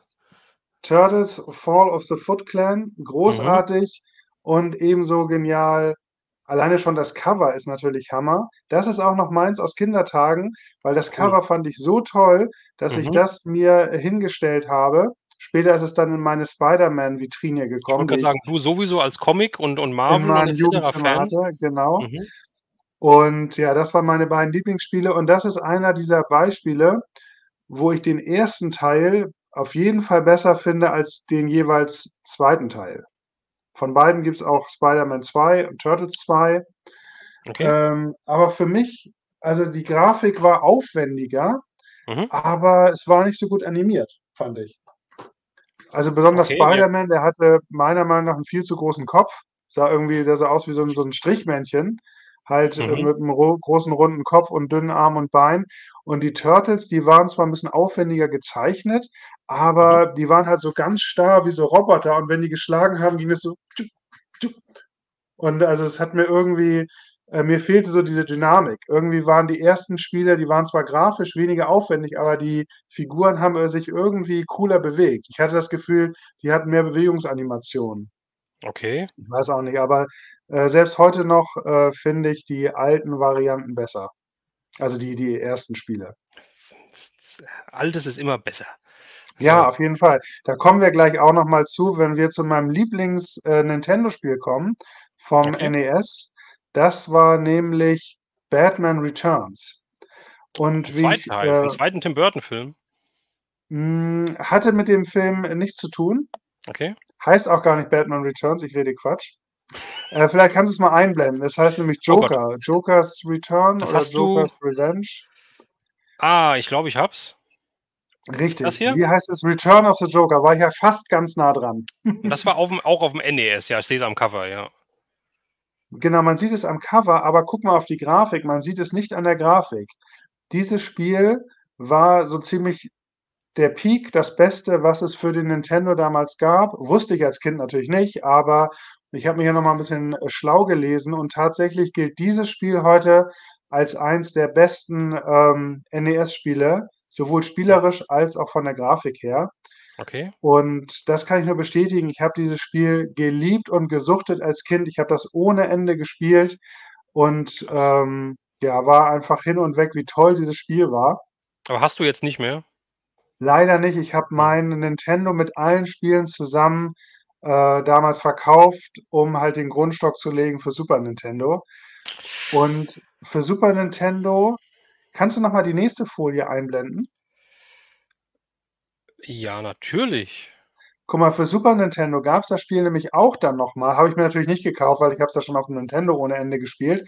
Aber das Mhm. finde ich, ist jetzt 'n schönes Beispiel dafür, dass zwar natürlich die Grafik vom Nintendo am simpelsten ist, aber ich finde, der Batman sieht am coolsten aus von den dreien. Wie ist deine Meinung als neutraler Beobachter? Als neutraler Beobachter würde ich oh Gott, ich würde 'ne Mischung aus 'ne Mischung aus Sega Genesis und Super Nintendo sagen. Also, ich Echt? finde wirklich den Nintendo nicht gut, vor allem, weil er halt komplett blau ist. Das finde ich gar nicht gut. Ja. Das war Ähm, schon 'n bisschen seltsam, weiß ich auch nicht, warum das so war, aber ich finde den halt einfach irgendwie am coolsten, aber es ist wahrscheinlich auch 'n bisschen die verklärte, Brille. Also, beim Super Nintendo stört mich halt einfach, dass er, wie ich finde, zu kleine Beine hat, zu kurze Beine und der Kopf mhm. dafür irgendwie zu groß ist. Also, ich finde, der ist proportional nicht so gelungen. Genau, genau, Und das ja, der Sega ist okay, aber da müsste ich den mal in Action sehen, weil Sega habe ich ja nie gespielt. mhm, mhm. Ähm, aber natürlich ist der Vergleich auch 'n bisschen unfair, weil der Nintendo natürlich 'ne Generation zurück war. Natürlich, Und, natürlich. aber ich finde, der sieht gut aus. Das ist halt einfach 'n mega cooles Spiel gewesen. Hat super Spaß gebracht und Mhm, war für mich mein Nintendo Highlight. Das habe ich mit Abstand am meisten gespielt, wenn ich alleine war. Wenn ich nicht alleine mhm. war, war's 'n anderes Spiel und zwar das, was, glaube ich, eine Folie davor ist, nämlich dieses, Super wie heißt es? So 'n Racing-Spiel. Vielleicht das Ja, hier? Super Offroad, genau. Das habe ich mit Abstand am meisten gespielt, wenn ich Besuch hatte, weil da Okay. konnte man nämlich mit bis zu 4 Spielern spielen und der Bildschirm wurde auch nicht aufgeteilt, sondern es blieb ein großer Bildschirm und jeder hat dann ein winzig, winzig kleines Auto gefahren. Die kann man kaum erkennen in dem Bild unten, links, da sieht man sie vielleicht so ganz klein am Krass. unteren Bildrand, die Autos. Die waren halt wirklich winzig Ne. klein und die Rennstrecken waren jetzt auch nicht so spannend. Aber was das Spiel so cool gemacht hat, Mhm. man hat für jede Runde Geld bekommen und das konnte man dann im Shop einlösen gegen Nitro. Und das war das Coolste überhaupt, weil dann konntest du immer so 'n Nitro-Antrieb zünden und bist dann für 'n paar Sekunden so mega schnell abgegangen. Okay. Und du konntest halt auch neue Reifen kaufen, die dafür gesorgt haben, dass du besser um die Kurven gekommen bist. Also, man konnte die Wagen wirklich merklich aufrüsten und die fuhren dann immer besser. Und das hat das Okay. Spiel eigentlich dann so interessant gemacht und hat auch, Hm. ja, zu viert mega viel Spaß gebracht. Ich dachte, das Spiel war für dich interessant, weil du leicht bekleidete Frauen gesehen hast. Ja, die waren Ähm, natürlich auch sehr nice, die Damen, deswegen habe ich die auch mit mhm, reingenommen. Aber eher mhm. ging es mir noch um den Shop, den man daneben sieht. Du musst auf den Shop Okay. gucken, Ach, na, ich Frank. auf den natürlich, ich gucke nur auf den Shop. Schnell weg damit. Der Mario ist weg, kennt ihr noch? Hat den Chat verlassen. Ach, Mario, schönen Abend noch dir. was wieder Und los? 'n kurzer Aufruf mal, von mir. Ich sehe, wir haben hier teilweise 44 und mehr Zuschauer. Wir haben aber nur 15 Daumen nach oben. Also, Was ist da los? wer dem Stream zusagt, wem dem Stream gefällt, dann lasst doch gerne mal einen Daumen nach oben da. Das hilft uns im Algorithmus, ja, bei YouTube ein bisschen weiter nach oben gerankt zu werden. Würde mich sehr, sehr freuen darüber. Die Franzi hat aber eben noch einen Aufruf gemacht, den hatte ich gesehen, während du geredet hast. Ich bin ja, wie heißt das? Multitasking? Multitasking heißt es. Ich habe vergessen, wie es heißt, also bin ich's wahrscheinlich doch nicht. Aber, sie hat gefragt, wer war im Nintendo Club? Was zum Himmel und Teufel ist denn der Nintendo Club? Kannst du mich da Ja, aufklären, Stefan? ich war drin. Krass, okay. Und was ist das? Du hast Geld Ja, es bezahlt gab dafür, dass du 'nen Clubausweis hattest? ich weiß nicht, ich glaube, es hat kein Geld gekostet, nein. Also, es war einfach man konnte da so 'ne Antwortkarte raustrennen aus so 'nem Werbeheft und dann konnte man die da hinschicken. Und dann hat man halt einmal im Monat, glaube ich, das Nintendo-Magazin bekommen und, noch irgendwie so kleine Goodies, aber ich kann mich nicht mehr so gut dran erinnern. Aber dieses Nintendo Club-Magazin, das war schon ziemlich cool. Es ging halt hauptsächlich um Mario und um Link von Zelda, Mhm. weil das ja so die beiden Flaggschiffe von Nintendo waren. Also, Und mit, das Magazin ja? gab's nicht, das hast du nur bekommen, wenn du im Club warst. Das gab's nicht irgendwie am Zeitschriftenladen oder so was? Das war 'n Ich bin clubeigenes der Meinung, Magazin? dass das so 'n exklusives Magazin war, was es nur für Okay. Clubmitglieder gab, ja. Was ist Weiß ich denn aber auch nicht hundertprozentig. was ist denn jetzt los? Franzi, was ist Weil du kein los? Mitglied warst vielleicht. Weil ich kein Mitglied war? Also, ich war, seit ich auf die Welt gekommen bin, war ich Mitglied, ähm, aber nicht im Nintendo Club, wenn das die Frage Und war. man hat so 'ne coole Clubkarte bekommen. Ich weiß nicht, ob ich die noch irgendwo habe. Die hat einen dann auch ausgewiesen als Clubmitglied, Wow. aber man konnte nicht viel damit machen, weil es hat einem keinen Eintritt irgendwohin ermöglicht zu irgendwelchen exklusiven Nintendo-Partys. Aber du hattest halt 'ne Clubkarte. Da war Mhm. 'n kleiner Mario drauf, wenn ich mich recht erinnere, der so Ach sch hey. nach oben hüpfte. Ach hey. Okay, interessant. Ach ja, genau, schreibt sie. Also ja, enttäuscht, weil ich nicht im wie heißt es, Nintendo Club war. Da ist dir Ja, was also entgangen, sage ich ja, dir. Die also coolen Kids waren im Nintendo Club. mit meinem, Nintendo Game Boy und 2 Spielen war ich nicht im Nintendo Club. Nein, genau. Hat mich Die nichts hätten dich dazu gar nicht verleitet. reingelassen. Genau, richtig, genau. Ich hätte da gar nicht reingedurft. Ja, so, das war, ich weiß gar nicht, waren wir jetzt noch beim NES? Ja, wir Okay, wir sind waren noch beim beim NES und beim Game NES. Boy waren wir ja ursprünglich bei dir. Genau, Gameboy hatte ich, aber hinter mir gelassen. Ich hatte Ja, okay. tatsächlich auch nicht so viele Gameboy-Spiele. Es waren vielleicht so 5, 6, Aha. aber ich habe sehr intensiv gespielt. Was mich halt damals gestört hat, dass es keine Hintergrundbeleuchtung gab. Das fand ich schon irgendwie schwach. Es Beim gab Game dann Boy. nachher Mhm. genau, beim Gameboy, wenn's dunkel war, war's dunkel, Mhm. da konnte man nix mehr Mhm. sehen. Konntest nicht mehr unter Nachher der gab es Bettdecke da spielen so halt. ne, da war nix mit Bettdecke, Mhm. aber es gab nachher so 'ne Lupe. Das war ganz witzig. Da konnte man 'ne beleuchtete Lupe oben raufklippen Mhm. und dann hattest du eben Licht und 'n vergrößertes Bild, was die Mhm. Grafik natürlich nicht unbedingt besser machte, aber immerhin hatte man Licht. Interessant. Ah, Ja, Franzi schreibt grad, das erste genau, Heft gab's nur über den Club. Okay. die ersten Hefte, genau, richtig. Ja, die ersten Hefte, okay, ja. Ja, okay. So, wie ging's denn bei dir weiter? Der NES und der Game Boy waren ja wahrscheinlich nicht das Letzte, was du gehabt hast. Ne, aber was beim NES noch, 'n wichtiges Spiel für mich war Super World Cup hieß es, glaube ich, habe ich auch 'ne Folie vorbereitet. 'N Fußballspiel, das habe ich auch geliebt. Das war auch wirklich so 'n Beispiel, keine gute Grafik, aber mega Spielspaß. Es hat wirklich so viel Spaß gebracht, dieses Spiel, Da kann ich auch weil bald du noch was zu sagen. wirklich diese verschiedenen Länder hattest. Du hattest verschieden aussehende Figuren und Mhm. 2 Features haben die eingebaut, die richtig, Spaß gemacht haben.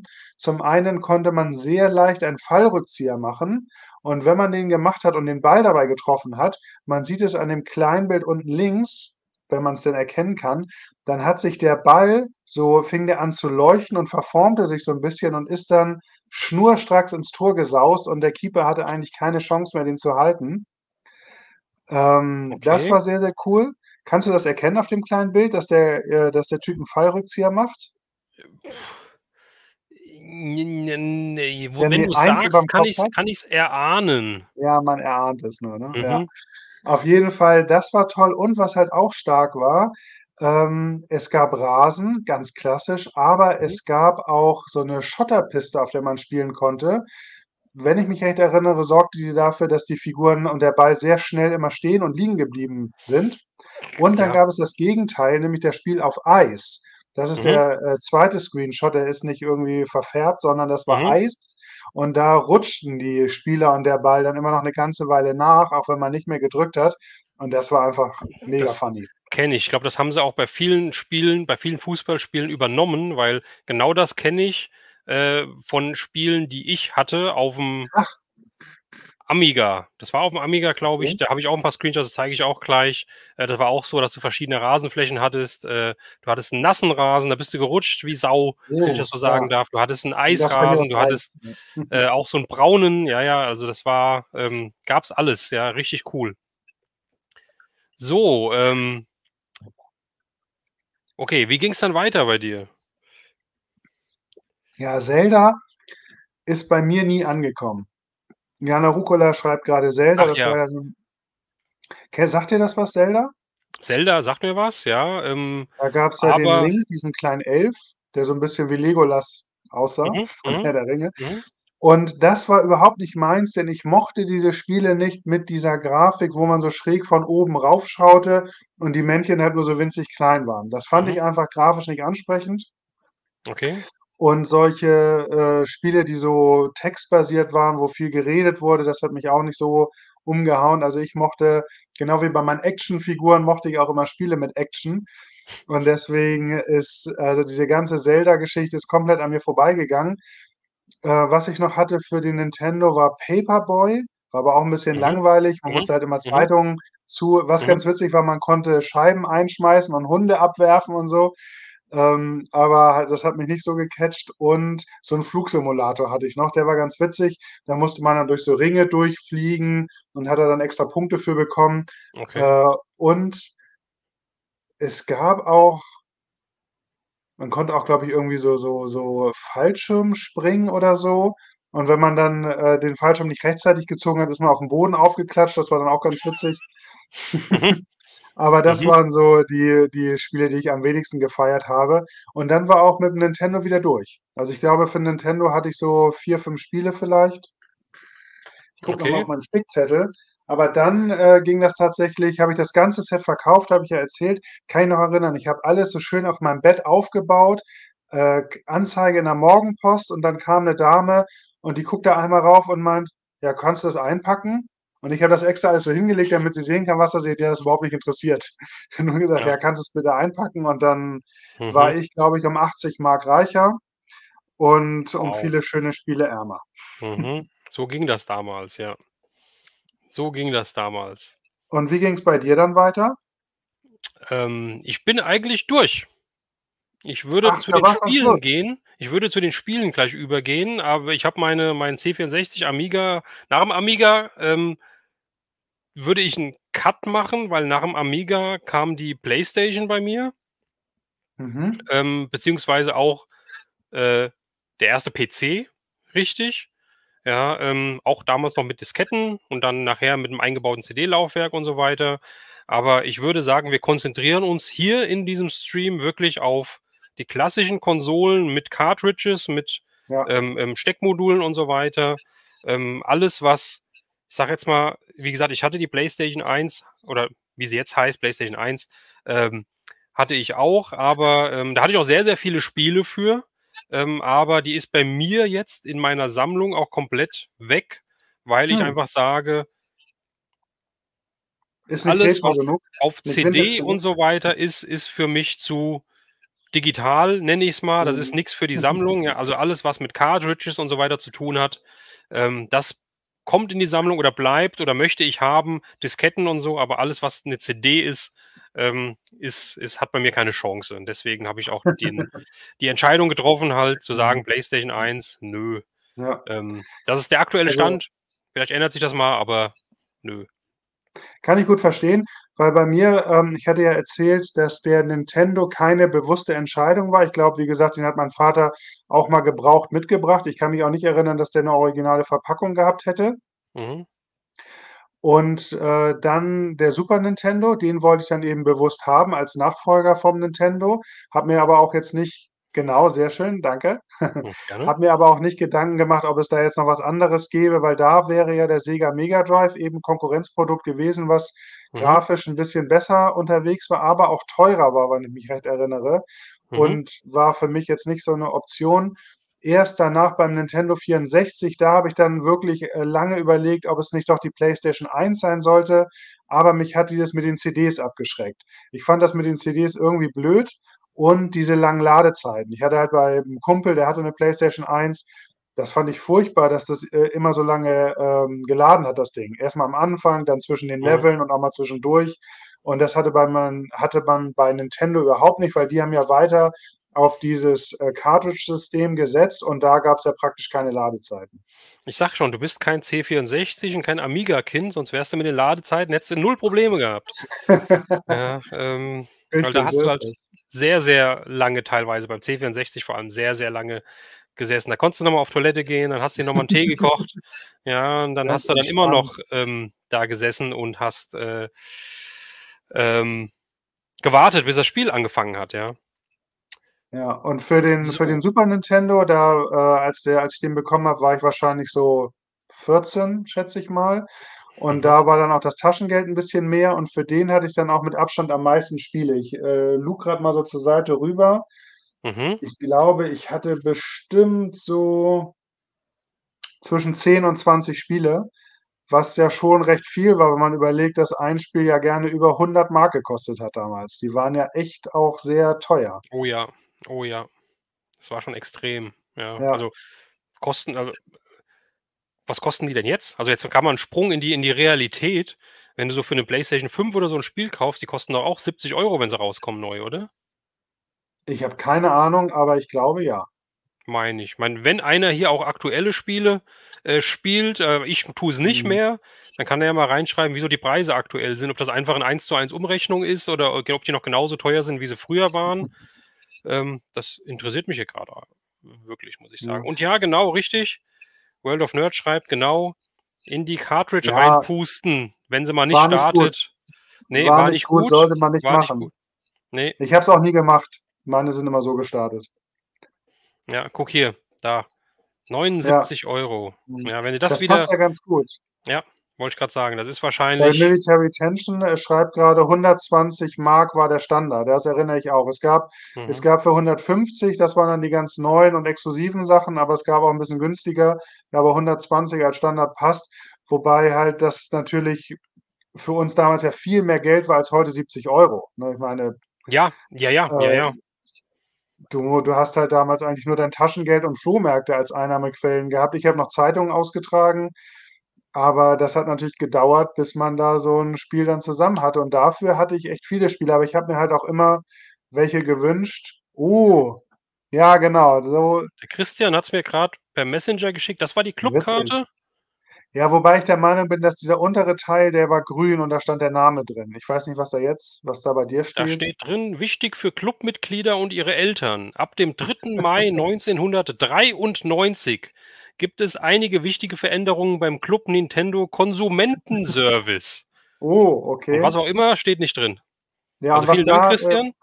da, wo der Text steht, da war halt 'n grünes Feld und da stand der Name drin, wenn ich das richtig erinnere. So, und weil wir grad schon davon sprechen, die Tanja hat mir auch noch was geschickt.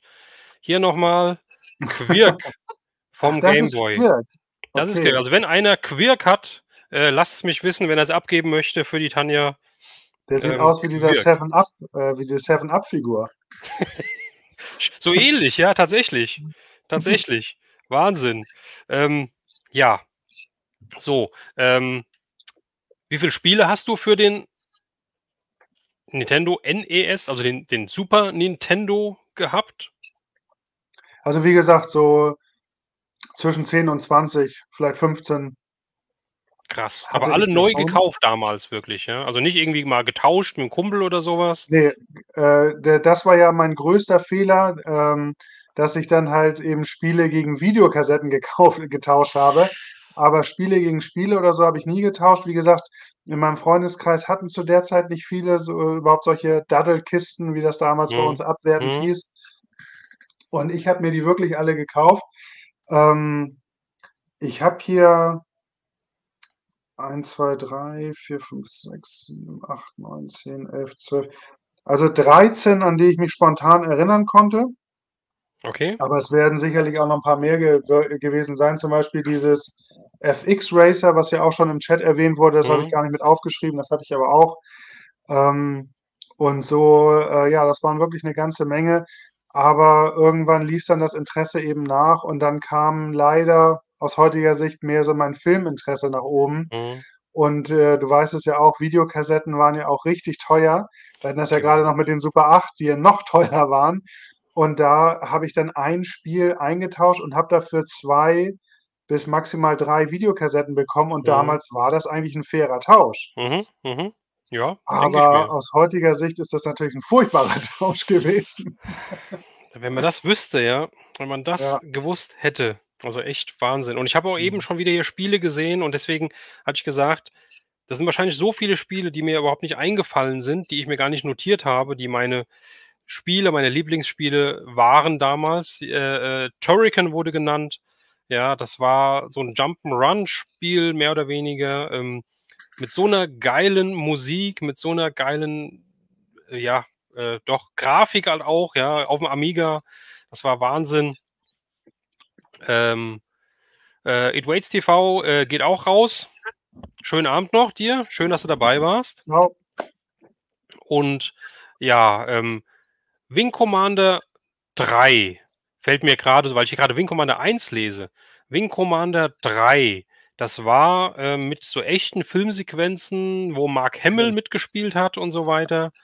Aha, War das cool. PC rein oder gab's das auch auf'm Amiga? Ich glaube, das gab's nicht auf'm Amiga wahrscheinlich, oder? Also, wer's weiß, gerne mal in die Kommentare. Ich glaube, ich hatte das auf'm PC und dann auf der PlayStation 1 gespielt, aber nicht auf'm Amiga, glaube ich. Das wäre der wahrscheinlich gar nicht imstande gewesen dazu, das darzustellen. Ähm und hier Military Tension, genau. Auch das habe ich gezockt ohne Ende. Das habe ich auch nicht in meiner Liste stehen. Der Bundesliga-Manager und später der Bundesliga-Manager Professional. Ja, so was war Ähm gar nicht mein Ding. Kann ich gar Das nichts haben mit wir gespielt. anfangen. Aber wenn wir jetzt schon bei den Spielen sind, dann würde ich doch sagen, ich blende jetzt einfach mal noch 'n paar Spiele ein. Oder hast du nach dem Super Nintendo noch irgendwas gehabt? Du hattest den Ja, die Nintendo N64 noch? 64. Ja, Die okay. Und Nintendo 64 hatte ich dann noch, wo ich, wie gesagt, auch überlegt hatte, 'ne PlayStation 1 zu kaufen, wäre die mhm, bessere Entscheidung gewesen, habe ich dann festgestellt, weil ich habe gemerkt, dass, Nintendo doch so 'n bisschen auf dieser Kinderschiene hängen geblieben ist. Nintendo hat mhm, sich ja immer, als familienfreundliches Unternehmen gesehen und hat auch die Spiele immer als Kinderspiele angesehen. mhm, Im Gegensatz zu Sega zum Beispiel, die wollten auch schon Erwachsene ansprechen, deswegen sah die Sega-Konsole auch 'n bisschen cooler aus. Die war ja so schwarz, nicht so bunt wie auch die mhm, Knöpfe waren, glaube ich, nur blau. Und, Nintendo, das habe ich dann wirklich gemerkt beim Nintendo 64, dass es wenig coole Spiele gab. Es gab zwar Spiele, die Spaß gemacht haben, auch Mario war wieder 'n super Spiel, aber mhm, die waren mir dann irgendwann 'n bisschen zu kindisch. Und da habe ich neidisch, zur PlayStation rüber geguckt, wo es dann so was wie Resident Evil gab und solche oh ja, wilden Spiele, oh die ja. Nintendo nicht gebracht hat.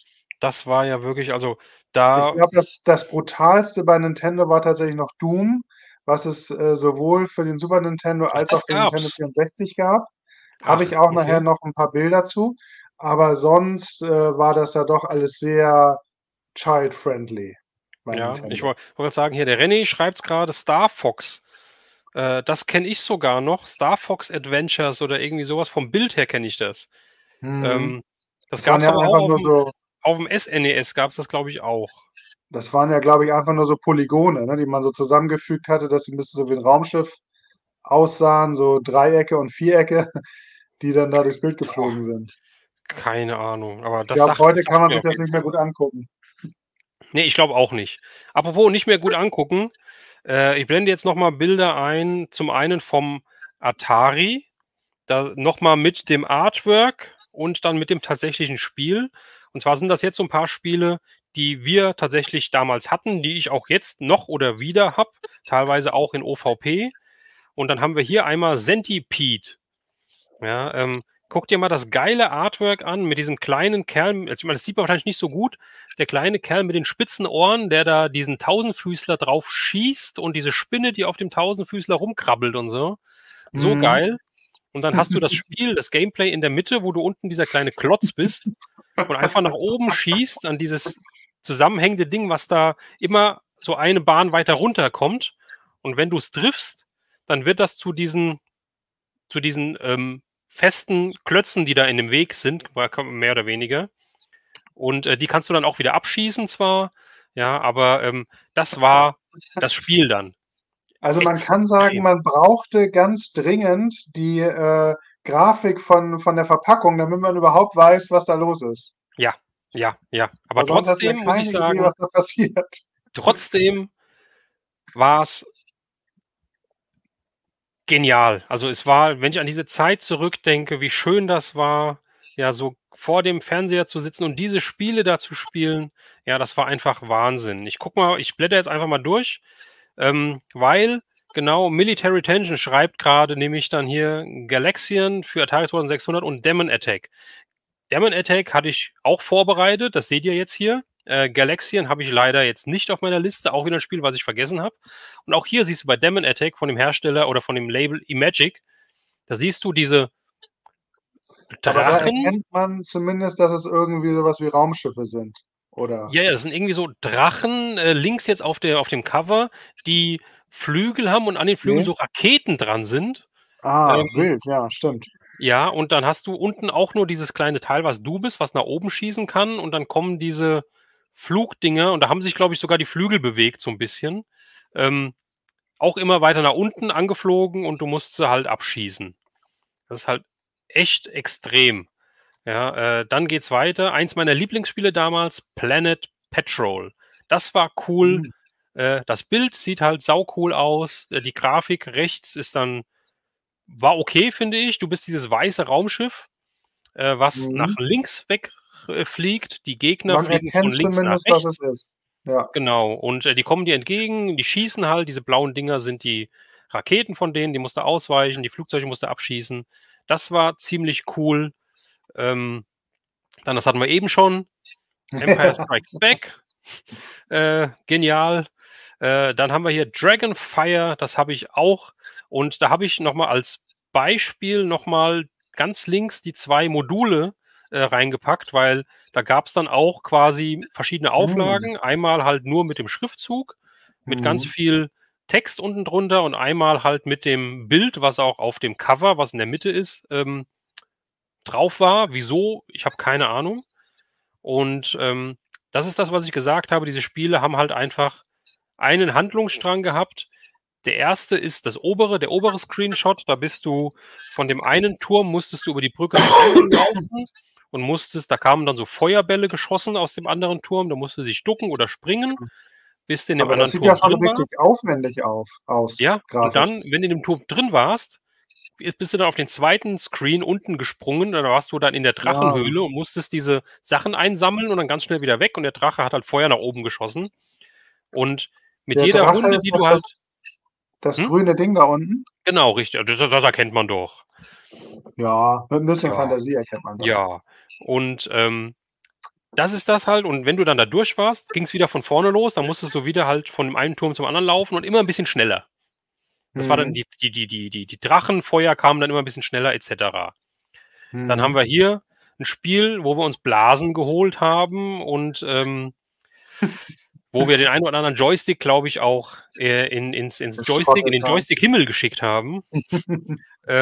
Decathlon. Und auch hier sieht das richtig cool aus, was diese Sportler da alle für Sachen auf dem Bild machen, bis man halt auf die Grafik kommt. Da sieht man halt dieses Männchen, was ja auch schon ein bisschen besser aussieht wie einfach nur ein Strichmännchen, aber trotzdem halt kein Vergleich ist zum Artwork. Mhm.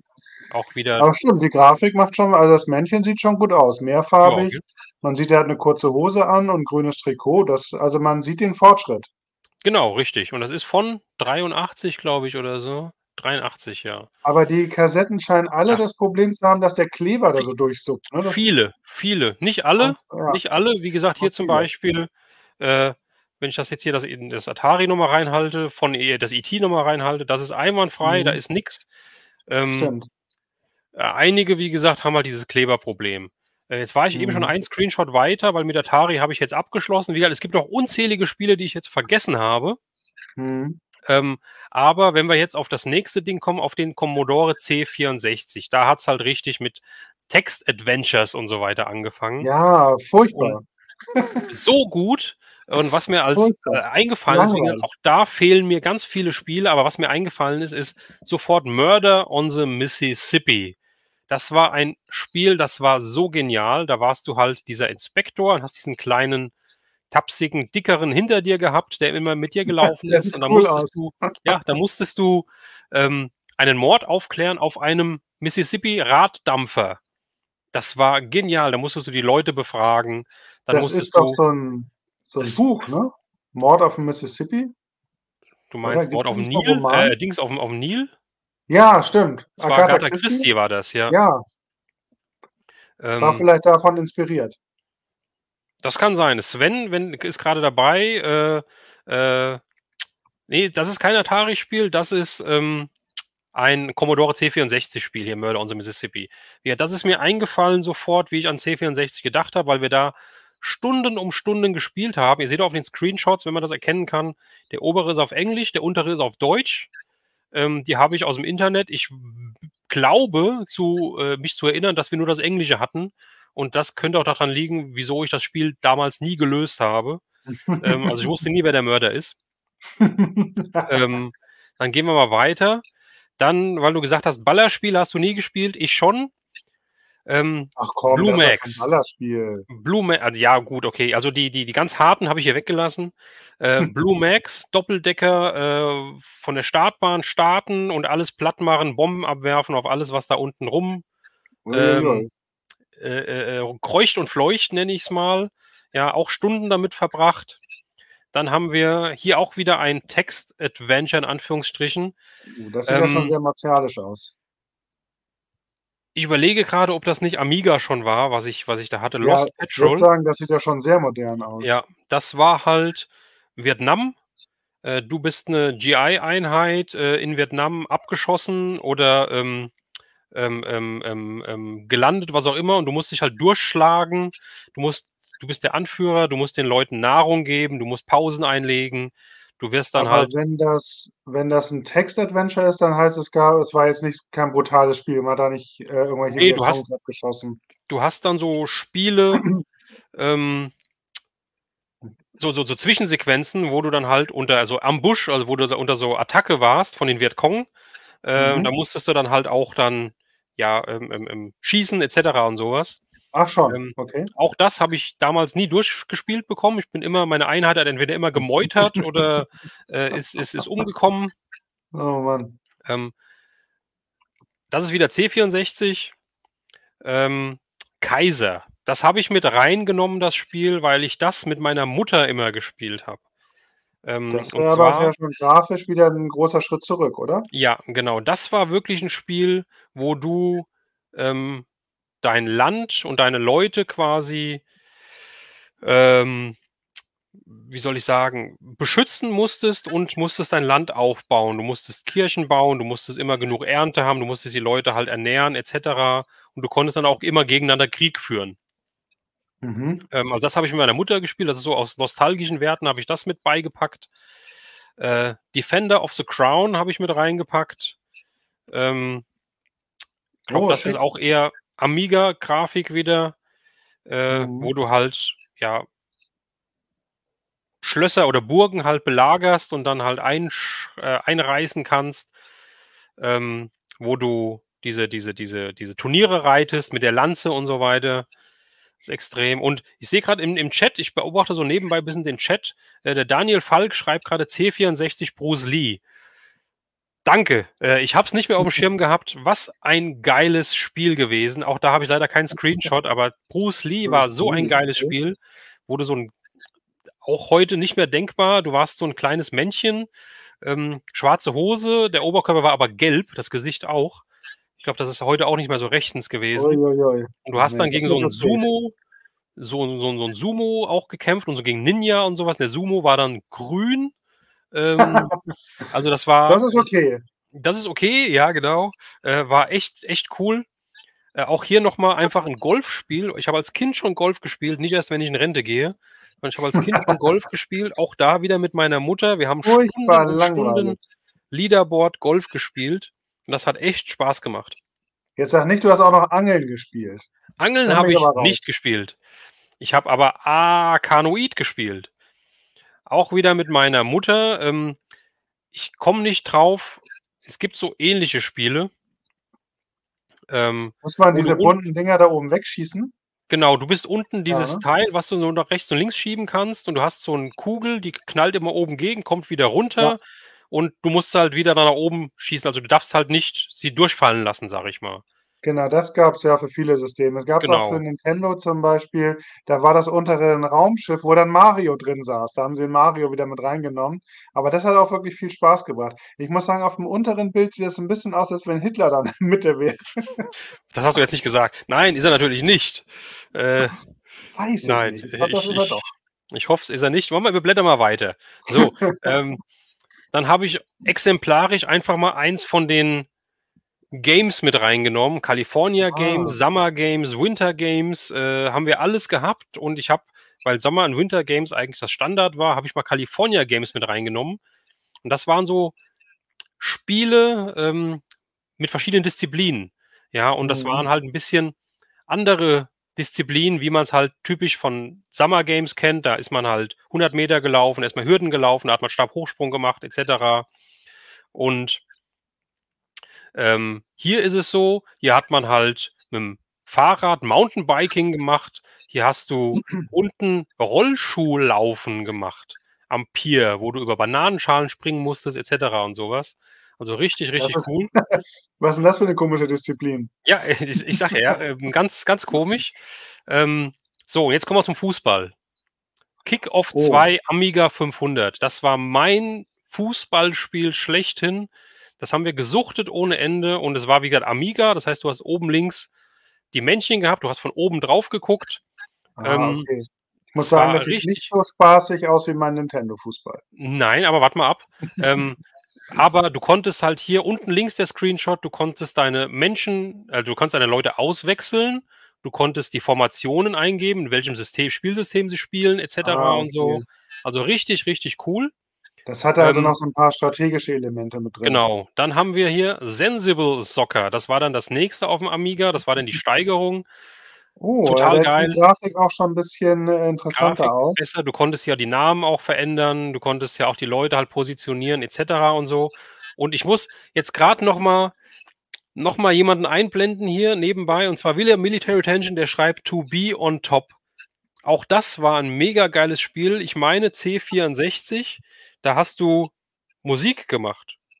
Da hast du ich weiß gar nicht, Was was es der alles Sinn von dem gab. Spiel war, aber du hast halt Musikstücke generiert, bist da so in 'n Haus gegangen, hast dich dann ans Mischpult gestellt und so weiter. Also richtig, richtig cool. Danke auch hier für die Erinnerung. Richtig geil. Ähm, so, ich glaube, ich bin gleich durch.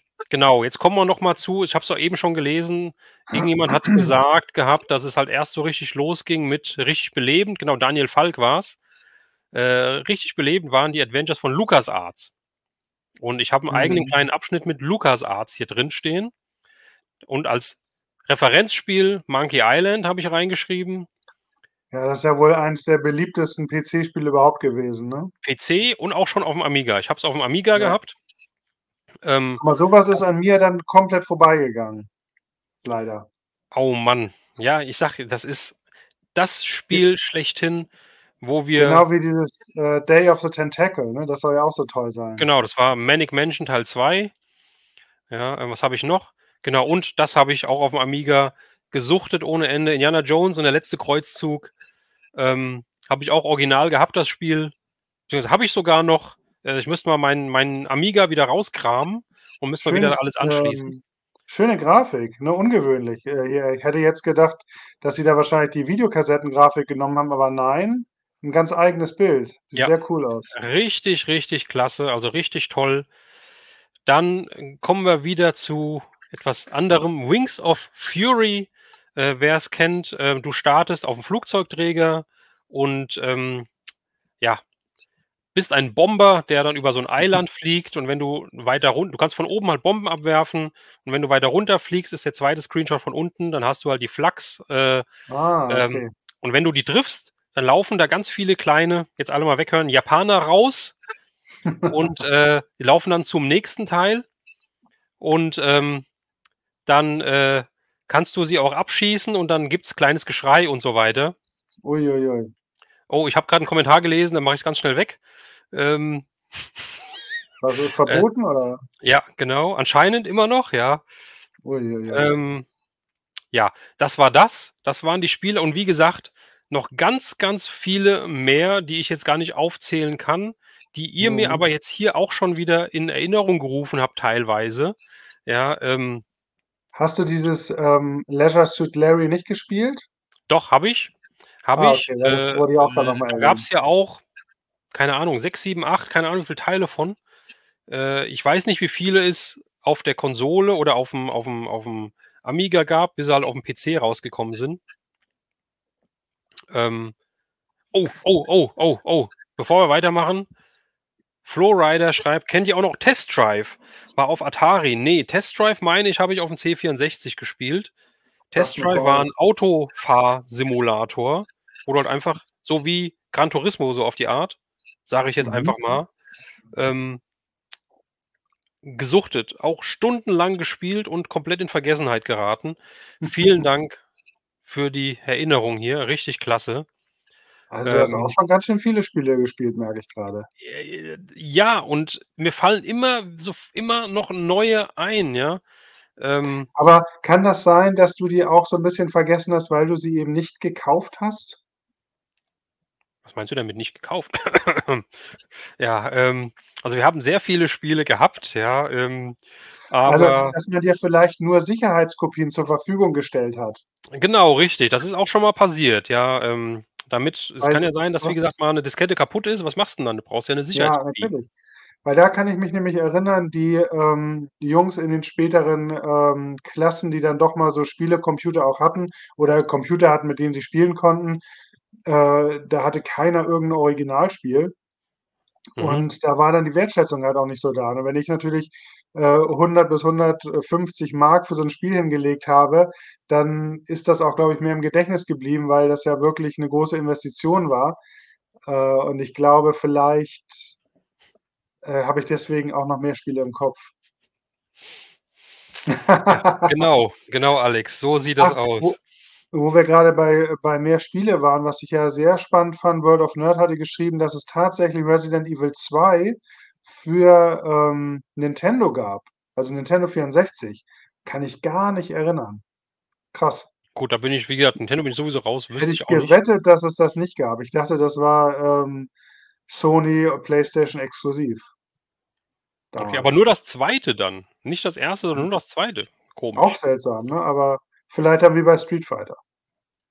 Kann sein, kann sein. Ja, wie gesagt, noch ganz viele andere Spiele. Äh, Ich habe auch überlegt, wenn ich mein Amiga mal rauspacken sollte, mein Atari wieder anschließen sollte, ob man da auch irgendwie ob ihr da Interesse dran habt, ob man da mal 'n Video irgendwie zu macht oder so was halt oder mal paar Spiele anspielt. Ja, könnt ihr auch mal in die Kommentare schreiben, ob ihr da Bock drauf habt oder Das ob wäre das natürlich lustig. uninteressant ist, lieber drüber sprechen. Ähm, und das reicht.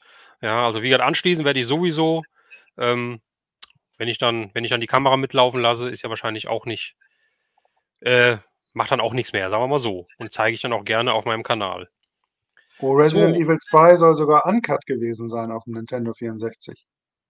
krass. Da habe ich gleich auch noch eine ganz interessante Geschichte, wenn wir zu meinen Spielen kommen, mit Cut Okay, und aber ich Uncut. möchte gerade noch mal etwas hier erfahren.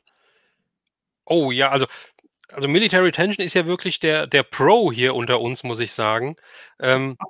Da möchte ich gerne mal wissen, was war das für ein Spiel? Darfst du das hier schreiben oder wollen wir das privat klären? Also, ich kenne es nicht. Sehr 6 spannend Games. finde ich auch, er hat danach noch geschrieben Samantha Fox Poker. Das Problem ist, das hatten wir. Ich glaube, auf dem C64. Auf dem C64 war das, glaube ich. Das Klingt hatten auch wir. wild, Ähm, Das war sagt auch mir gar nichts. Für gut. Nintendo gab's das nicht. Bitte? Hm? Was meinen Sie? Was gab's Ich nicht? habe nur gesagt, für Nintendo gab's das Ach nicht, so, so 'n ja, Tollkram. ja. So, aufbauen und zeigen. Ja, spiele bitte alte Games an. Äh, René auch, ja, wäre cool. Ja, sehr schön, dann machen wir das doch mal. Ich meine, jetzt wird's ja ich hatte es, glaube ich, in einem der letzten Videos schon gesagt, dass ich, wenn es jetzt auch wieder ein bisschen bald ist die Zeitumstellung, da wird es auch wieder dunkler draußen, also früher dunkel draußen. Jetzt haben wir sowieso schon wieder das nasskalte Wetter.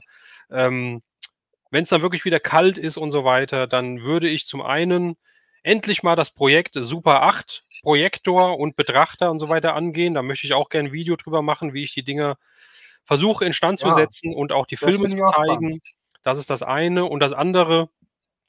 Ähm, und das andere ist, ja, das mit den Konsolen, mit Atari, mit Amiga und so weiter, könnte ich das dann genauso machen, wenn ihr das wollt, ja. Also, das wird dann alles so in der Winterzeit kommen, denke ich mal, wenn man drin ist und sich's gerne gemütlich macht. Ähm, und Da sind 'n paar Erklärungen gekommen grade. ja, genau, ich sehe es grade.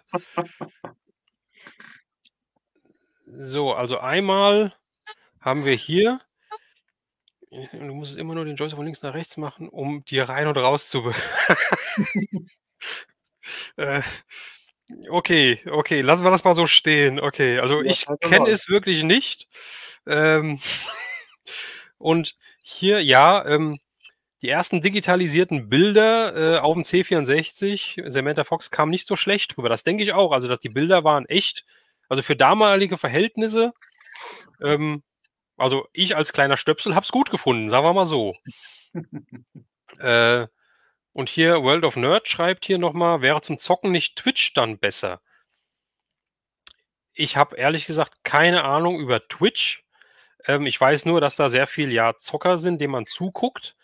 Aber ich wüsste auch gar nicht, wie ich das machen soll, wenn ich lasse ich dann die Kamera im Hintergrund laufen, weil ich zocke ja auf'm Röhrenmonitor, also auf'm Röhrenfernseher dann.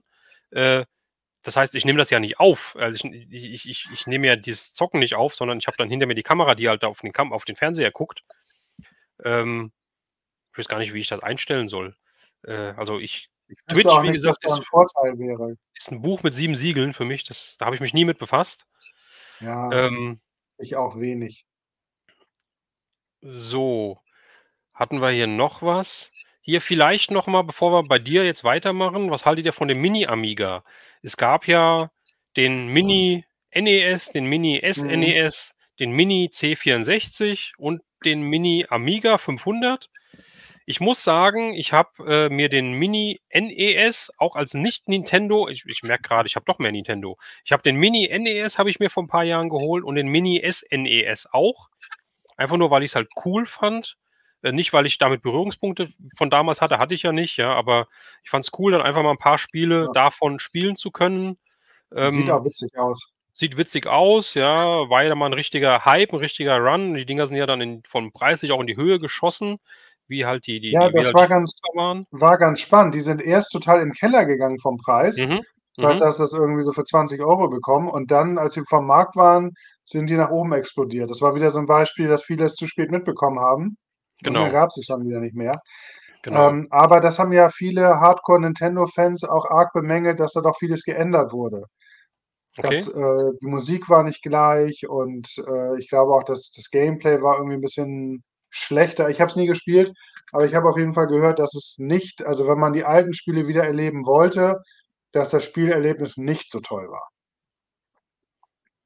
Okay. Und ich kann's eigentlich bestätigen, weil ich habe auch den C64 Mini, der einfach wie der Brotkasten aussieht, aber also auch die Tastatur hat, aber die ist halt einfach blind. Also die Tastatur ist einfach nur Deko.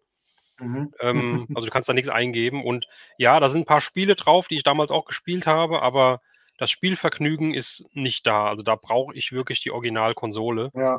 Ja, und den Amiga habe ich mir gar nicht geholt, den Mini, weil ich halt wirklich noch meinen originalen Amiga habe. Ja. Ja. So, also hier ist 'n irgendwie ganz komische Kommentare kommen hier rein. Diana schreibt: „Nie Minis gehabt“ „nur Maxi.“ Also ich kommentiere das alles hier nicht, also, seht's mir nach. Kann jeder sich denken, was er möchte. Ähm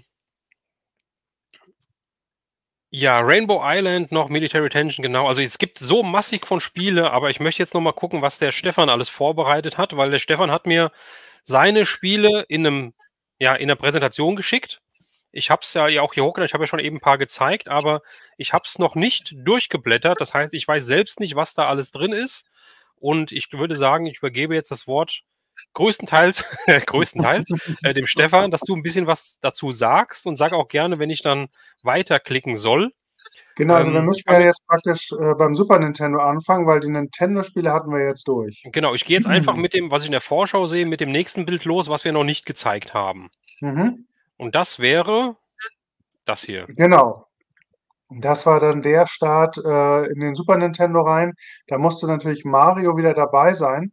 Und da hat man dann auch mal gesehen, wie viel Platz auf diesen Spielkassetten ist, weil da Mhm. nämlich tatsächlich auf der einen Kassette gleich 4 Mario-Spiele drauf waren, die es so halt alle einzeln für den Nintendo gab. Und die waren entschuldige, die waren jetzt hier in aufgepimpter Grafik, gleich vierfach vertreten und dieses Spiel oder diese Spiele habe ich wirklich ohne Ende gespielt als Kind, fand ich ganz, ganz großartig, weil es auch wirklich spannende Erweiterungen waren, dass der, Mario jetzt auf einmal dann hatte er so 'n Fuchsschwanz und konnte mit dem fliegen und hatte irgendwie konnte die Schildkrötenpanzer auch dann festhalten und werfen und so. Also, da waren dann so 'n Mhm. paar Erweiterungen, die das wirklich ganz, spannend gemacht haben. Und bei, Teil 3 war's, glaube ich, da konnte man dann eben auch mit den anderen Figuren spielen. Da konnte man dann eben, wie man hier auch an dem, Bild oben rechts sieht man konnte die Prinzessin spielen, man konnte den Luigi spielen, man konnte Ach. den kleinen Pilz, den Toad spielen und die waren wirklich haben sich alle unterschiedlich gesteuert. Mhm. Einige waren schneller, einige waren langsamer. Die Langsamen konnten dann meist weiter und höher springen. Also, jede Mhm. Figur hatte da so ihre Eigenheiten und das habe ich wirklich sehr, sehr viel gespielt. Krass, okay, also das war wirklich nicht nur die Spiele einfach jetzt auf ein Modul gepackt, sondern wirklich die Spiele auch erweitert. Genau, richtig. Also, die Okay. waren beziehungsweise also grafisch aufgepeppt. Mhm. Aber, diese Features, die ich eben genannt habe, die gab's auch schon bei den normalen Nintendo-Versionen, Mhm. aber da hatte ich die eben nicht. Also, für den normalen Ah, okay. Nintendo hatte ich wirklich nur das Super Mario Bros. Mhm. Und, die anderen Teile dann nicht mehr. Und für den Super Nintendo, da hatte ich dann eben alle zusammen. Und du siehst ja auch das kleine Bild in der Mitte, da konnte man dann eben das Spiel auswählen. Da war dann Select Ah, Game ja, okay. Mhm. aber die sahen alle eben grafisch dann, sehr viel schicker aus als auf dem normalen Nintendo. Okay, sehr schön. Ja, das Sehr war mein schön. Start in die Super Nintendo-Welt. So, und wie ging's dann weiter? Ich klicke mal, oder? Ja. Ich bin gespannt. Ja, Ah. und das war dann das war ja Mhm. geradezu revolutionär, dieses Spiel Mortal Kombat 1 Mhm. als, direkte Konkurrenz zu Street Fighter 2 damals rausgekommen, was auf dem Sega Mega Drive als Erstes erschien. Gab's Mhm. ja später auch für, Super Nintendo, aber ich glaube, für Sega gab's das früher. Und, die Spieleentwicklerfirma, ich weiß nicht mehr genau, wie sie hieß, Acclaim, glaube ich, Die hat, halt 'n Mhm. Produkt gesucht, was sie als Konkurrenz zum Street Fighter rausbringen konnte, Street Fighter 2. Und da war eben deren Idee, um sich abzuheben, dass die wirklich auch Schauspieler abfilmen. Da gibt's auch ganz interessante Dokumentationen auf YouTube, dass sich wirklich die Darsteller in diesen Kostümen halt dann da zurechtgemacht haben Ach, und dann abgefilmt, wurden, wie sie ihre Kampfbewegung machen, wie sie nach hinten okay. fallen, dann auch so große, Matratzen drauf. Und das war ja geradezu revolutionär und ich muss sagen, ich habe dieses Spiel geliebt. Ich war so begeistert von diesen Bewegungsabläufen und von der Grafik, dass ich teilweise einfach nur den Zwei-Spieler-Modus angemacht habe. Der zweite Spieler hat nichts gemacht und ich habe einfach diese Kampfbewegung, bis ich die perfektioniert hatte, immer wieder geübt Du hast also und, geschummelt mit anderen Worten. So, das war okay. ne, ich habe trainiert. Ich habe einfach Aha, trainiert kann man auch so und sagen, ja. irgendwann hatte ich alle Special Moves und alle, ja, Bewegungen und Finishing Moves, die es gab, hatte ich dann drauf, denn das war ja on top das Besondere bei Mortal Kombat, dass sich der Entwickler überlegt hat: „Wir bauen noch irgendwas Besonderes ans Ende ein“, und das war eben dieser Finishing Move, wo dann der, Ausspruch kam: „Finish him“, Mhm, und dann die gegnerische Figur eben so rumtorkelte, wie man's beim Bild unten rechts auch sieht. mhm, Und mhm, wenn man die geheime Tastenkombination kannte, dann konnte man ihn eben den Garaus machen. Und was hier ganz interessant war, dass die Arcade-Version relativ brutal daherkam, was dann, Sega 1:1 so adaptiert hatte, weil die sich eben schon immer mehr als, auch erwachsene Spielkonsole gesehen haben für den Mega okay. Drive.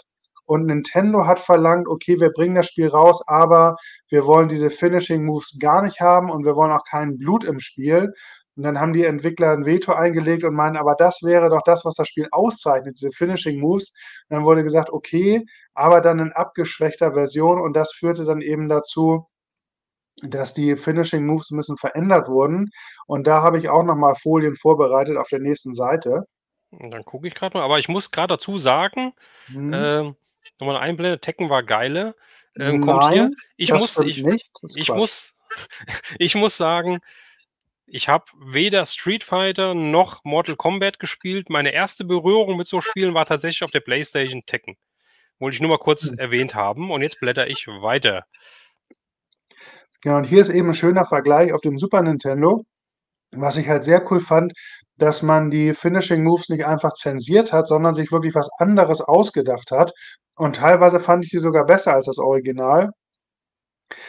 Hier sieht man Mhm, zum Beispiel, dass der Raiden, der so Blitze schießen konnte, in der Super Nintendo-Version, halt den Gegner auch gegrillt hat und der ist dann so als Skelett eben aufgetaucht und das das ist Skelett jetzt ist dann oben das, gell, das obere Bild. genau, das ist ja Mhm, die obere Variante und das Skelett ist dann langsam zerbröselt und dann mhm, lag da nur noch so 'n Staubhaufen und der Totenkopf ist dann runtergefallen. mhm. Und bei der unzensierten Version oder der Originalversion, da war das eben so, dass, der Figur dann der Kopf geplatzt ist. Ist natürlich auch ganz nett, aber ich fand das mit dem Skelett irgendwie witziger und beim nächsten Beispiel ist das sogar noch deutlicher, wo ich halt den entschärften Finishing Move auf der nächsten Folie auch deutlich besser finde. Und zwar bei blätter mal um. Ich komme sofort. Ja, bei Sub-Zero. Sub-Zero war ja so ein Ninja, der Eis schießen konnte und der Finishing Move beim Super Nintendo, da hat er eben den Gegner dann final eingeeist und ihn dann zerbrochen. Und dann kam halt noch so 'n Schrei des Gegners und der ist dann so in Eisklumpen zerfallen und die Hälfte ist noch so stehen geblieben, die Füße. Und bei der ursprünglichen Version, da hat er halt einfach dem Gegner Kopf samt Rückgrat aus dem Rumpf gerissen Die und den Wirbelsäule in dann der so Hand, ja. hochgehalten. Mhm, mhm. Aber ich fand die obere Version irgendwie cooler, weil das halt so mit seinem Ice-Move dann auch was zu tun hatte. Krass. Hat mir besser gefallen und was ich eben auch nicht so mochte an der unzensierten Version, dass halt bei jedem kleinen Treffer so ein riesiger Blutschwall halt rausgeflogen ist aus der Figur, also auch im normalen Kampf. Und Mhm. das hat das Ganze so 'n bisschen unrealistisch gemacht. Und ich fand es tatsächlich besser bei der Nintendo-Version, wo dann nur so 'n bisschen, ja, Schweiß oder Spucke sozusagen weggespritzt ist, aber nur so ganz Mhm, mhm. kleine Tröpfchen. Und ich fand, das sah tatsächlich realistischer aus. Also, ich habe das Blut nicht vermisst, außer bei den Finishing Moves natürlich 'n bisschen. Ich glaube, da kommt noch ein Screen, der nächste. Ich gucke mal. Genau, der Move, der war doch ein bisschen cooler beim Original, war das nämlich Kano, einer der Fieslinge, und der hat der Figur wirklich das Herz rausgerissen und das dann so blutend nach oben gehalten. Und da haben sie bei der Nintendo-Version das einfach nur entschärft und da sieht man gar nicht wirklich, was er macht. Also er greift irgendwie in den Brustkorb und hat dann irgendwas in der Hand, aber dadurch, dass jegliche rote Farbe fehlt, war das nicht so ersichtlich, was der da eigentlich macht.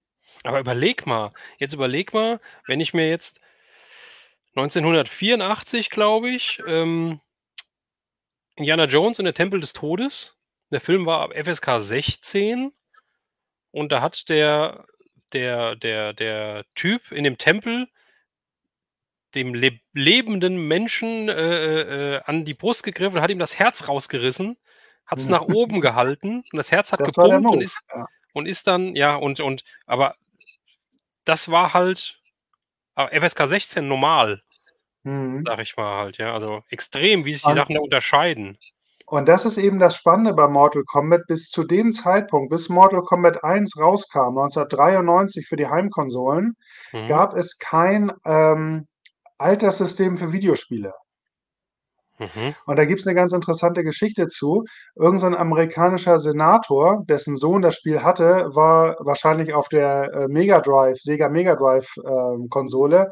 Der war schockiert über die Brutalität, die er da gesehen hat und hat da also wirklich sowohl Nintendo als auch Sega in den Kongress zitiert und die mussten dann dazu Stellung nehmen, warum sie so ein Ach, brutales Spiel rausbringen. ach. Und, Nintendo hat sich da 'n bisschen zurückgelehnt, hat gesagt: „Na ja, wir haben doch 'ne entschärfte Version." Und, dennoch war es dann so, dass, verlangt wurde, ein Alterssystem auch für Videospiele einzuführen, was dann Mhm. dazu führte, dass es Spiele, die etwas brutaler waren, die haben dann so ein M, ein weißes M auf schwarzem Grund aufs Cover bekommen, aber nur in den USA, soweit ich weiß. Und das stand dann für Mature, ich weiß nicht genau, wie man's Mature, ich weiß nicht, wie man's ausspricht, aber halt für Erwachsene. Mhm. Und dann hat Nintendo gesagt: „Ach, das ist ja wunderbar, dann brauchen wir uns ja nicht mehr die Mühe mit der Zensur machen." Und das ist eben der Grund, warum Mortal Kombat 2 ungekürzt, unzensiert für Super Nintendo erschienen ist, weil die dann gedacht haben: „Na ja, jetzt haben wir diese Altersfreigabe." Hat sich natürlich keiner dran gehalten, war ja auch nur 'ne Empfehlung, wie dieses Parental Advisory auf den Rap-CDs damals.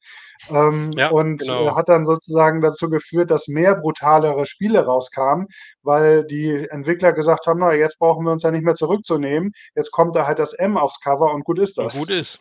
Genau. So ist das Und so hat richtig. sich das so 'n bisschen ins Gegenteilige verkehrt, Krass. dieses eigentlich für den Jugendschutz gedachte System. Mhm. Ja, es ist manchmal sollte man's einfach so lassen, ja, und nicht irgendwas verschlimmbessern wollen unbedingt. Mhm. Echt extrem. Okay, machen wir weiter. Ja. Haben wir noch mehr? Natürlich. Kannst du uns eigentlich nicht ausblenden, dass das Bild noch 'n bisschen größer ist? Ja, Kann ich. das ist doch noch 'n bisschen schöner. Aber jetzt sehen Sie unsere hübschen Gesichter nicht mehr. Ach komm, das ist doch nicht so schlimm. Wer ist dafür, uns weiter zu sehen? Der hebt die Hand. Nein, Quatsch, alles gut. Okay, Doom. Genau, Doom habe ich auch ohne Ende gespielt. Es war ein ganz neues Spielerlebnis, aber da hat man gemerkt, dass die Super Nintendo-Konsole da arg an ihre Grenzen gestoßen ist, weil Mhm, das grafisch aus heutiger Sicht einfach ganz, ganz schlimm aussieht. Also, der Screen, den du oben rechts siehst und auch den, unten rechts, das sind beides tatsächlich keine Super Nintendo-Ausschnitte, sondern das ist von dem, Jaguar-System, was grafisch 'n bisschen stärker war, aber sich trotzdem am Markt, glaube ich, gar nicht durchgesetzt hat. Die beiden Grafiken unten links und in der Mitte, die sind was ist denn tatsächlich vom Jaguar? War Super das nicht Nintendo. Atari? Ich glaube, ja. Ja, ich meine auch. Der war aber nur ganz Und kurz draußen. ja, war kein Mhm, Erfolg, aber hatte mhm, grafisch halt 'n und hier hat man gemerkt, dass der Super Nintendo da auch schon an seine Grenzen gestoßen ist, obwohl da dieses FX, Logo auf dem Cover, mhm, prangte. mhm. Also, mich hat's als Kind nicht gestört. Ich hatte ja auch nicht so den Vergleich. Ich habe das Spiel also wirklich bis zum Umfallen gespielt und dazu lief immer Planet Punk von den Ärzten, war so 'n richtig guter Aggressionsabbau. Auf Mhm. der nächsten Seite haben wir, glaube ich, auch noch mal 'n Grafikvergleich. Ich gucke grad mal, aber hier schreibt der Patrick schreibt grade, das blende ich grad noch mal ein: „Doom auf dem 486 DX2 66 gespielt." Ich auch. Das war mein erster PC Ui, 486 okay. DX266, da habe ich es auch gehabt. Und da gab es auch glaube ich, eine Tastenkombination, dass du unendlich Schuss oder unendlich Leben oder irgendwie sowas hattest. Ja, das Spiel Ähm, war ja mega schwer. Ich weiß nicht, ob das bei anderen Konsolen auch so war. Ach, hier fand ich noch mal ganz interessant, das hat mich damals tatsächlich als Kind schon irritiert, die Hand des Soldaten, dass die so komisch, man weiß nicht so richtig, was er mit seiner Hand macht. Und dann sieht man auf der Originalgrafik, dass da eigentlich dieser Dämon gerade seinen Arm packt. Aber für die Gestaltung der Umverpackung hat man das dann eben so ein bisschen auseinandergezogen, damit man das Doom da in die Mitte setzen konnte. Und mhm. jetzt hängt sein Arm da so ein bisschen im Leeren und und in der Ingame-Grafik hat man ihm einfach noch eine Schrotflinte in die Hand gepackt, damit das ein bisschen stimmiger aussieht. Das fand ich ganz witzig. Und was Oh, auch interessant ist, hier sieht man diese Altersbegrenzung. Wenn du mal, unten links guckst, dann siehst du ja. dieses M auf dem weißen Mhm. Grund. Mhm. Das war dann eben der Hinweis, dass es hier erwachsene Inhalte gab. Leider war das Interessant. Spiel dennoch, für den Super Nintendo auch entschärft worden, aber das hatte auch so 'n bisschen Grafikgründe, weil der Super Nintendo das einfach nicht so geschafft hat, hat man diese Splatter-Effekte, rausgenommen und auch einige Animationen der Figuren, wie die umfallen und so, das wurde alles so 'n bisschen zusammengekürzt, Mhm. einfach auch damit der Speicher überhaupt noch ausreichte. Und es wurden Mhm. auch 5 Level komplett gestrichen, ja, weil da einfach das Leistungsvolumen, schon erreicht war. Ich glaube, der Krass. Grafikvergleich ist jetzt auf der nächsten Folie. Okay, dann gucken wir mal. Genau. Hier noch mal 'n ganz schöner Das siehst ja Vergleich schon zwischen ja, okay, Switch, okay, das ist ja wirklich ja, ganz modern. richtig, aber, ähnlich sah das auf'm Jaguar auch aus. Also, man hatte Texturen an den Wänden und grade auf den Böden und an den Decken, was halt beim Super Nintendo komplett gefehlt hat. Das sieht heute ganz Mhm. seltsam aus, ist mir Mhm. damals aber gar nicht aufgefallen. Ich war Mhm. total geflasht von der Grafik. Ja, natürlich. Und ich lese ja auch hier, Military Tension schreibt: „Der Stefan ist ein Killerspielespieler gewesen." So, so. Ich habe gar keine Killerspiele gespielt, also fast gar nicht. Fast gar nicht, okay. Mhm, mhm. Doom, ja, 'n bisschen, okay. Okay. So, kommt noch was zu Doom oder Glaube, ja. Genau, das tatsächlich? fand ich auch ganz interessant, dass dann nämlich für den Nintendo 64 ist das Spiel noch mal in wesentlich besserer Grafik rausgekommen, wie Mhm, man hier sieht. Aber da hat's mich dann schon nicht mehr so gecatcht, weil ich das Spiel halt auf dem Super Nintendo so viele Stunden gespielt habe, dass ich dann kein großes Interesse hatte, obwohl die Grafik besser war, mir das dann noch mal für 'n Nintendo 64 zu kaufen. ja, Aber kann ich da, verstehen. wie ich bei der Recherche festgestellt habe, war die Grafik, deutlich, deutlich anspruchsvoller und einfach, ja, mehr Details im Bild. Okay, krass. Sehr schön. Okay, haben wir noch was? Mhm. Und Ach, das war mein All-Time Favorite für den Super Nintendo, Turtles in Time. Würde ich was, sagen, Turtles genau 4 wie steht da sogar drauf, oben ja, links. aber ich kann mich an die anderen Teile überhaupt nicht erinnern. Ich weiß nicht, ob's 1 bis 3 überhaupt für den Super Nintendo gab. Es gab ja ein Turtles-Spiel für den klassischen Nintendo.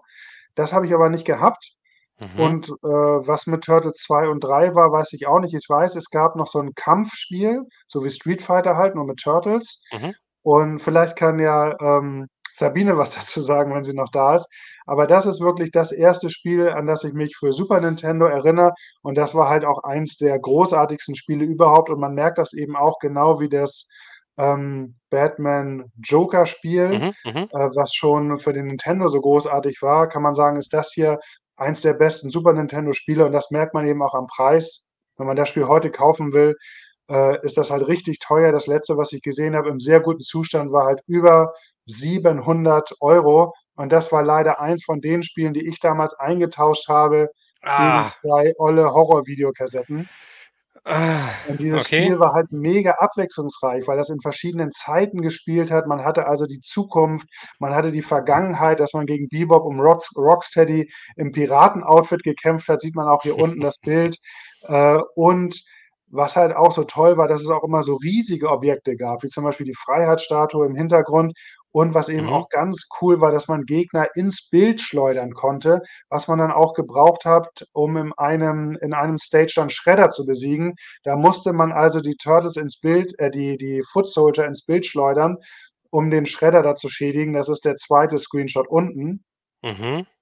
Also, Okay, unglaublich innovativ und es hat halt einfach Wahnsinn. mega Spaß gebracht. Jeder Turtle hatte so eine Spezialattacke, wo er fast alle Gegner im Bild auf einmal erledigen konnte und also für mich das beste Super Nintendo-Spiel. Krass. Okay. Ach, und das war's. Folienende. Ja, mehr habe ich Okay, dann, in der Zeit nicht zusammenstellen können, zack. aber das waren auch so die Spiele, die ich am häufigsten gespielt habe.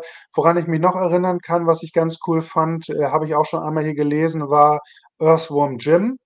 Auch Mhm, 'n sehr aufwendiges, toll gemachtes Spiel mhm. und Kirby's Dream Land hatte ich auch, aber das ging dann Oh, wieder das schon sehr in Richtung Kinderspiel, hat aber ja, auch viel Spaß gebracht. Der Kirby konnte immer so Sachen einsaugen und hatte dann so verschiedene Fähigkeiten. War auch witzig, aber das war mir dann ja schon 'n bisschen zu kindisch, muss ich sagen. mhm, Donkey okay. Kong, hatte ich auch noch.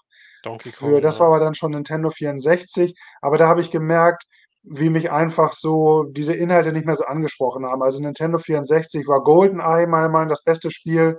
Das habe ich Mhm, also auch ohne Ende gespielt, auch mit 'nem Kumpel zusammen. Keine gute Grafik, aber sehr starker Spielspaß. Aber mhm. da habe ich, wirklich gemerkt, wie mein Interesse immer mehr nachließ, selber Spiele zu spielen und ich immer mehr Interesse halt am Filme gucken gefunden habe. Ja, das kenne ich aber auch, kenne ich aber auch. Ich habe hier 'n Asteroids T-Shirt heute an zur Feier des Tages und habe Asteroids Sehr gar nicht gut. genannt. Also, auch das natürlich aufm Atari habe ich halt auch sehr, sehr oft und lange gespielt. Ähm, die Jana hatte eben grade mal gefragt irgendwo, genau, ähm, hat sie wahrscheinlich an die Community geschickt. Welche sind denn Mhm. eure absoluten Lieblingsspiele?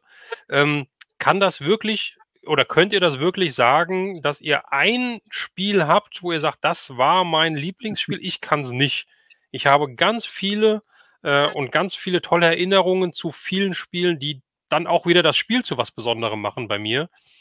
Also, das ist echt, sehr, sehr schwer für mich. Ähm, und ich habe gerade eben noch mal irgendwo habe ich Spiele gesehen gelesen, äh, Last Ninja hat Military Tension noch mal erwähnt. Last Ninja war so ein geiles Spiel. Da gab's ga 2 Teile gab's auf jeden Fall. Ich weiß nicht, ob's 3 Teile gab, aber ich glaube, der zweite Teil, das war mein absolutes Highlight. Richtig tolles Spiel, ich glaube auf'm C64. Also, es sind wie gesagt, ich habe mehr Spiele vergessen, als ich sie erwähnt habe. Das ist richtig toll. Ähm, was ich gerade noch mal erwähnen möchte, was ich auch gelesen habe, ich glaube, die Jana hat's irgendwo weiter oben geschrieben, wie wir unsere Bilder versteckt haben, wie wir uns kurz hinter den Screenshots versteckt haben, hat sie Podcast geschrieben. Und, da ist einfach mal meine Frage, ich meine, wir sind ja hier bei YouTube, das heißt, ihr guckt ja uns auch alle zu, aber was haltet ihr denn von einem Podcast, wo wir einfach ein bisschen quatschen und ihr uns auch unterwegs einfach ein bisschen was auf die Ohren bekommt? Wäre das auch interessant für euch oder sagt ihr: „Nee, lieber interaktiv mit Bild und et cetera"? Oder hättet ihr auch Bock, einfach 'n Podcast zu lauschen? Auch das könnt ihr gerne mal in die Kommentare schreiben, ob ihr da Lust drauf habt. Genau, der Ich Klaus schreibt hier glaube Golden Eggs. Ja, Wahnsinn. Ich glaube, wenn wir so was machen, dann brauchen wir bessere Mikrofone, damit wir dann auch 'ne richtig schön voluminöse, angenehme Stimme haben. Das kann man dann ja machen, ja, also oder beziehungsweise mal überlegen. Ähm, Hast du dir den Podcast von, Petendo angehört? ne, habe ich nicht. Ähm, Okay. das also, ähm, ich finde das 'n bisschen komisch. Also, ich habe es gesehen, ähm, aber ich finde es 'n bisschen komisch, weil dieser Podcast ist ja irgendwie ganz normal als Video aufm Kanal. Und Ja, du klickst den an und dann hast du einfach die ganze Zeit diesen einen Screen und hörst dann nur zu. Das ist für mich kein Podcast. Also ja, jemand erzählt was, aber wenn das 'n Video ist, dann will ich ja was sehen. Ähm, von daher 'n Podcast auf normalen S ja. Streaming-Portal wie halt Apple Music, bla bla bla, was es da alles gibt, das meine ich und nicht jetzt über YouTube einfach, äh, mit 'nem starren Bild. Ja, es hat mich auch 'n bisschen gewundert zuerst. Ich kenne das eigentlich nur als Zweitverwertung. Also, es gibt ja viele Podcasts auch bei YouTube, einfach Mhm, wahrscheinlich, weil die, Podcast Creator gemerkt haben, dass es halt Leute gibt, die einfach bei YouTube hängen geblieben sind. Mhm. und sich in diese Podcast-Welt noch nicht so vorgewagt haben. Ich gehöre auch dazu, muss ich sagen. Und da gibt es dann die Podcasts tatsächlich auch mit statischem Bild dann nochmal zum auf YouTube hören. Ja, kann man dann eben ja was anderes in der Zwischenzeit machen, aber der Mhm. klassische Podcast ist es natürlich eigentlich nicht, wenn du es nur auf YouTube machst. Genau, deswegen der Alex, genau, hat's eingewendet, wenn Podcast, dann aber auch auf den gängigen Podcast-Portalen. So sehe Ja. ich das halt auch, ja. Ich meine, Mhm. Blended Eternia macht das. Da höre ich mir auch immer halt das Hemanische Quartett an, auf meine, Playlist, auf meinen ich habe ja 'n iPhone, also auf meine Apple iMusic, Podcast Playlist, keine Ahnung, wie das heißt. Ähm, äh, also ja, die Meinungen sind hier unterschiedlich. Also der eine sagt, ja, ist okay auf YouTube, der andere sagt, nee. Also mal gucken, ich überlege es mir mal oder wir können ja zusammen überlegen, ob wir da was machen wollen oder wie man sich das halt ja, wie man das halt am besten macht. Da schauen wir Mhm. einfach mal. Aber jetzt sind wir ja bei den Videospielen. Ach, wir haben schon die 2 Stunden geknackt, habe ich gerade Ui, gesehen. ui, ui. Wahnsinn, aber wir sind ja gut durchgekommen mit den Slides, die wir hatten. Genau. Ähm, Gut, dass ich nicht mehr gemacht habe. sehr gut. Und was ich sehe, wir sind immer noch über 40, äh 40 Zuschauer haben wir immer noch und wir sind Super. noch nicht bei 30 Likes. Also, da geht doch bestimmt noch was. Ja, komm, Wenn Daumen euch ist das noch bisher drin. gefallen hat, gerne 'n Daumen nach oben Ich und, würde auch gerne noch mal kurz auf 'n Kommentar eingehen. macht das, Das ja? finde ich nämlich sehr spannend. Ich hatte ja GoldenEye angesprochen. Ja. Das Spiel ist schon so 'n bisschen auf Killerspiel. Also, man schießt halt relativ viel auf Gegner Mhm. in dem Spiel. Aber es ist halt diese Polygongrafik, ne? Es sieht halt null realistisch aus und es gibt auch, glaube ich, kein Blut. Und trotzdem, stand das Spiel lange auf dem Index. Sebastian von World of Nerd hat's auch grad noch mal geschrieben, dass es erst vor Kurzem wieder freigegeben wurde. Okay. Finde ich auch sehr, sehr spannend, weil das Spiel ist null brutal. Okay, du schießt halt die Leute ab, aber es ist halt keine grafischen brutalen Effekte im Gegensatz zu Doom jetzt zum Beispiel. Mhm, mhm. Und das finde ich wirklich spannend, dass das aber wahrscheinlich, weil das damals als so realistisch empfunden wurde. Wenn du das heute Weil du auf siehst, ist echte halt Menschen komplett geschossen hast, oder was? ja, aber die sahen halt es ist halt diese hässliche, ähm, 3D-Grafik, ne? Die kann man sich ja heute gar nicht mehr angucken, die halt, dann sich auch so auf dem Nintendo 64 ausgebreitet hat Mhm, und, bei vielen Spielen einfach furchtbar aussah. Also, es gab ja auch dann einige Mortal Kombat-Teile, einige nicht, mhm, ich glaube nur 1 oder 2, und die kamen halt auch überhaupt nicht gut an, weil die Figuren halt einfach furchtbar aussahen. Das war grafisch einfach 'ne Rückentwicklung. Man konnte sich zwar im Raum bewegen, aber die Figuren sahen ganz schlimm aus. Und das sind wirklich Spiele, die ich heute auch, ja, nicht mehr spielen wollen würde. Also, ich weiß nicht, in GoldenEye könnte man noch mal reinspielen. Meine ganzen Nintendo 64 Spiele habe ich tatsächlich noch, aber es waren halt auch nicht so viele. Aber mhm, ich kann mich noch erinnern, das einzige Nintendo 64 Spiel, was wirklich diesen 3D-Raum genutzt hat und was ich gut fand, war wieder mal Mario, weil das war wirklich toll programmiert.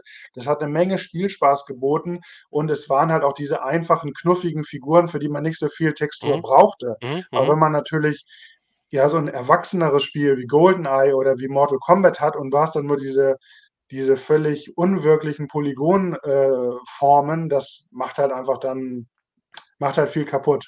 Aber Ja, Mario war toll auf Nintendo 64. ja, habe ich auch.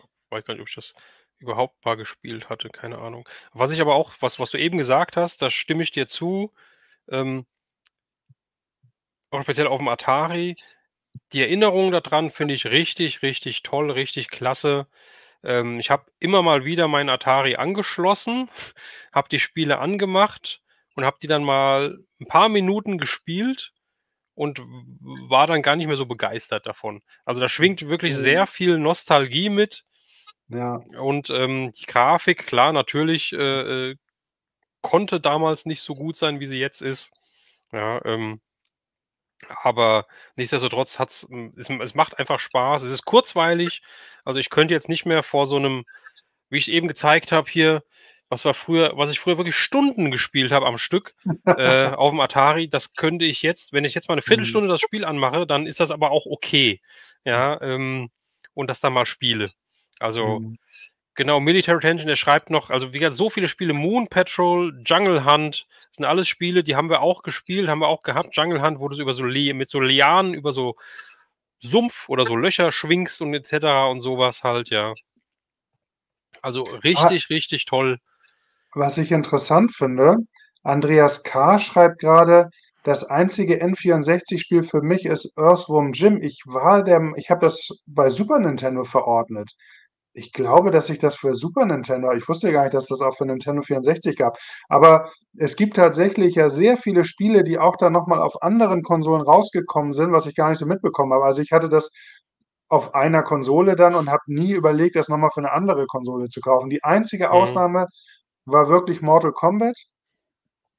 Da gab es nämlich dann für den Nintendo 64 auch nochmal so eine Zusammenfassung, wo halt die Figuren aus allen 3 Teilen, die es bis dahin gab, zusammengenommen in einer Welt dann nochmal waren.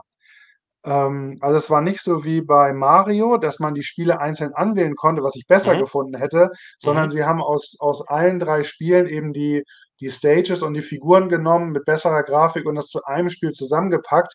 Mhm. Aber Okay. irgendwie hat mich das nicht so gecatcht, weil leider die, Animationen auch schlechter geworden sind. Besonders die Fallanimation, also wenn 'ne Figur umgefallen ist, das sah halt im ersten Teil auch noch richtig, ja, realistisch aus. Mhm. Im zweiten sah es dann schon so 'n bisschen mehr so dumm und dann umgefallen. Und beim dritten war's ganz schlimm. Also, da taumelte die Figur dann so rum und wenn du nicht diesen Finish Move gemacht hast, dann ist die halt wirklich wie so völlig unrealistisch wie so 'n Baum, so bumm. Und dann noch mit so 'nem scheppernden Geräusch. Und das hat mich richtig gestört, das weiß ich noch. Obwohl das ja nur 'ne Kleinigkeit ist, fand ich das total nervig, dass das diesen Realismus so kaputt gemacht hat, dass die Figur so völlig unrealistisch, mit so 'nem Boom umgefallen ist. Ganz schlimm. Okay. Okay. Ja, ist ich glaube, du hast halt wirklich so diese Sachen, die du als erstes gespielt hast oder so guten Appetit, Habe 'ne sind Pommes bekommen. wirklich 'ne Pommes? Hm. Eine einzelne, Also, warst du nicht artig? Hast eine nur eine einzelne eine Pommes gehabt? Süßkartoffelpommes wurde mir ins Ah, Bild gereicht. okay, sehr gut. Ist ja auch schon spät. Ja, Ähm, es wird langsam Zeit fürs Abendbrot. genau. Oh, hier oh Mann, guck doch mal. Elite war ein Hm. saugeiles Spiel. W wie nennt man das denn? Weltraumsimulation? Ich weiß gar nicht, wie ich das sagen soll. Oder auch hier, „It Came from the Desert." Äh, das ist Was ist denn mit Military Tension los? Der ist ja wie so 'ne Jukebox und haut einen Titel nach dem anderen ja, raus. finde ich total Wahnsinn, geil, ja. Also, Wahnsinn. da habe ich auch mega „It Came from the Desert" habe ich auch gehabt. Ähm, auch so 'n Text-Adventure in Anführungsstrichen, ja, waren das so Riesenameisen oder irgendwie sowas, ähm, was du dann gehabt hast, so also, keine Ahnung, ich kriege es gar nicht mehr zusammen, aber richtig tolle, geile Spiele gewesen, ja. Also, heute ich kann es gar nicht genau sagen, aber wenn ich halt heute sehe, wie auch Bekannte von mir mit der PlayStation 5 spielen oder sowas halt, ja, die dann erstmal, wenn sie die Konsole haben, erstmal oder das Spiel entweder physisch kaufen oder halt das Spiel runterladen, erstmal irgendwie X Gigabyte runterladen müssen, bis das Spiel startet. Ja, dann ist es ja, das macht mir überhaupt keinen Spaß, ja. Auch je realistischer die Grafik irgendwie geworden ist, umso weniger Spaß hat es mir gemacht zu spielen. Es war auch genauso, wie wir vorhin die ganzen Fußballspiele hatten. Mhm. Ja, diese simplen Fußballspiele fand ich richtig geil. Dann kam irgendwann FIFA. Ja, so die ersten FIFA-Spiele, die sind ja dann immer jedes Jahr rausgekommen. FIFA 96, 97, 98, 99 und et cetera und so weiter. Die ersten haben wir auch gezockt ohne Ende, bis du dann halt Mhm. immer die Grafik verfeinert wurde und du immer komplexere Tastenkombinationen machen musstest, um irgendwelche Tricks zu machen et cetera, war es so, dass ich, überhaupt keinen Spaß mehr daran gehabt habe und das komplett sein gelassen habe, ja. Ich bin auch die Jana schreibt's grade, sie ist ab der PlayStation 2 raus. Ja, geht mir genauso. Also, ich hatte tatsächlich nach der PlayStation 1 noch die PlayStation 2, aber danach nichts mehr. Danach war's fertig. Ja, ich habe nichts mehr gehabt. Es hat mir auch keinen Spaß mehr gemacht. Es gab einige gute Spiele auf der PlayStation 2. Auf der PlayStation 1 hatte ich auch etliche gehabt. Ähm, aber es war irgendwie dieses Spielgefühl war irgendwie Mhm. irgendwann weg, sage ich mal, ja. Ja, ich habe so ein bisschen, das Gefühl, genau wie da gibt's ja 'ne interessante Parallele eigentlich zu den Filmen von heute. Man Mhm. hat sich, glaube ich, bei dem Spielen auch irgendwann zu sehr auf diese grafischen Spielereien verlassen und Mhm. hat nicht mehr so viel Liebe ins Gameplay gelegt. Und Mhm. das kann man Mhm. sagen, ist bei den Filmen ja auch so, ne? Die Filme werden technisch immer gewaltiger, aber sie werden immer seelenloser und immer austauschbarer und die Richtig. Handlungen werden irgendwie immer schlechter.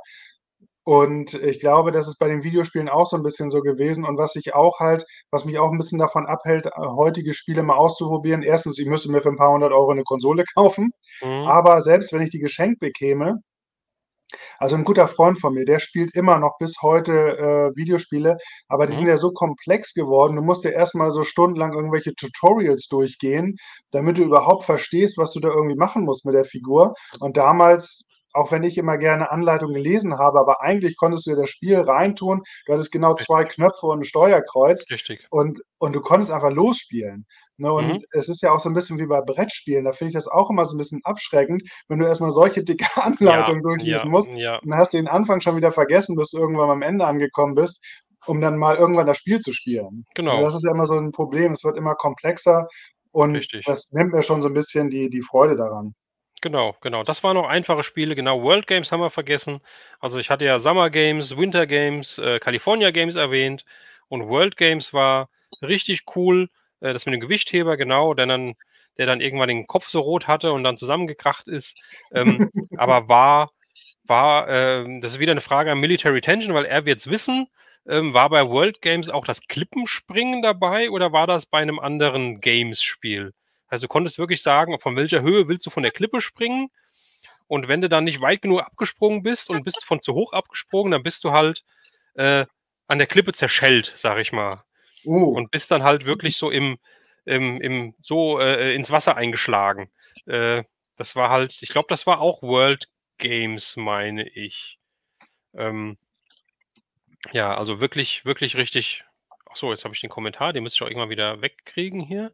Ja, war richtig cool. Und so geht's halt eigentlich nahtlos weiter, mit X Spielen, die wir jetzt noch durchgehen könnten, ähm, die wir jetzt noch weitermachen können. Es gab dann ja auch irgendwann gab's ja auch dann diese Lösungshefte, ja, auch beim Amiga und so weiter. Beim C64 gab's, glaube ich, dieses blaue mit der blauen Umrandung dieses Heft. Das hieß, glaube ich, 64er hieß das Heft einfach nur. Das haben wir auch gehabt immer.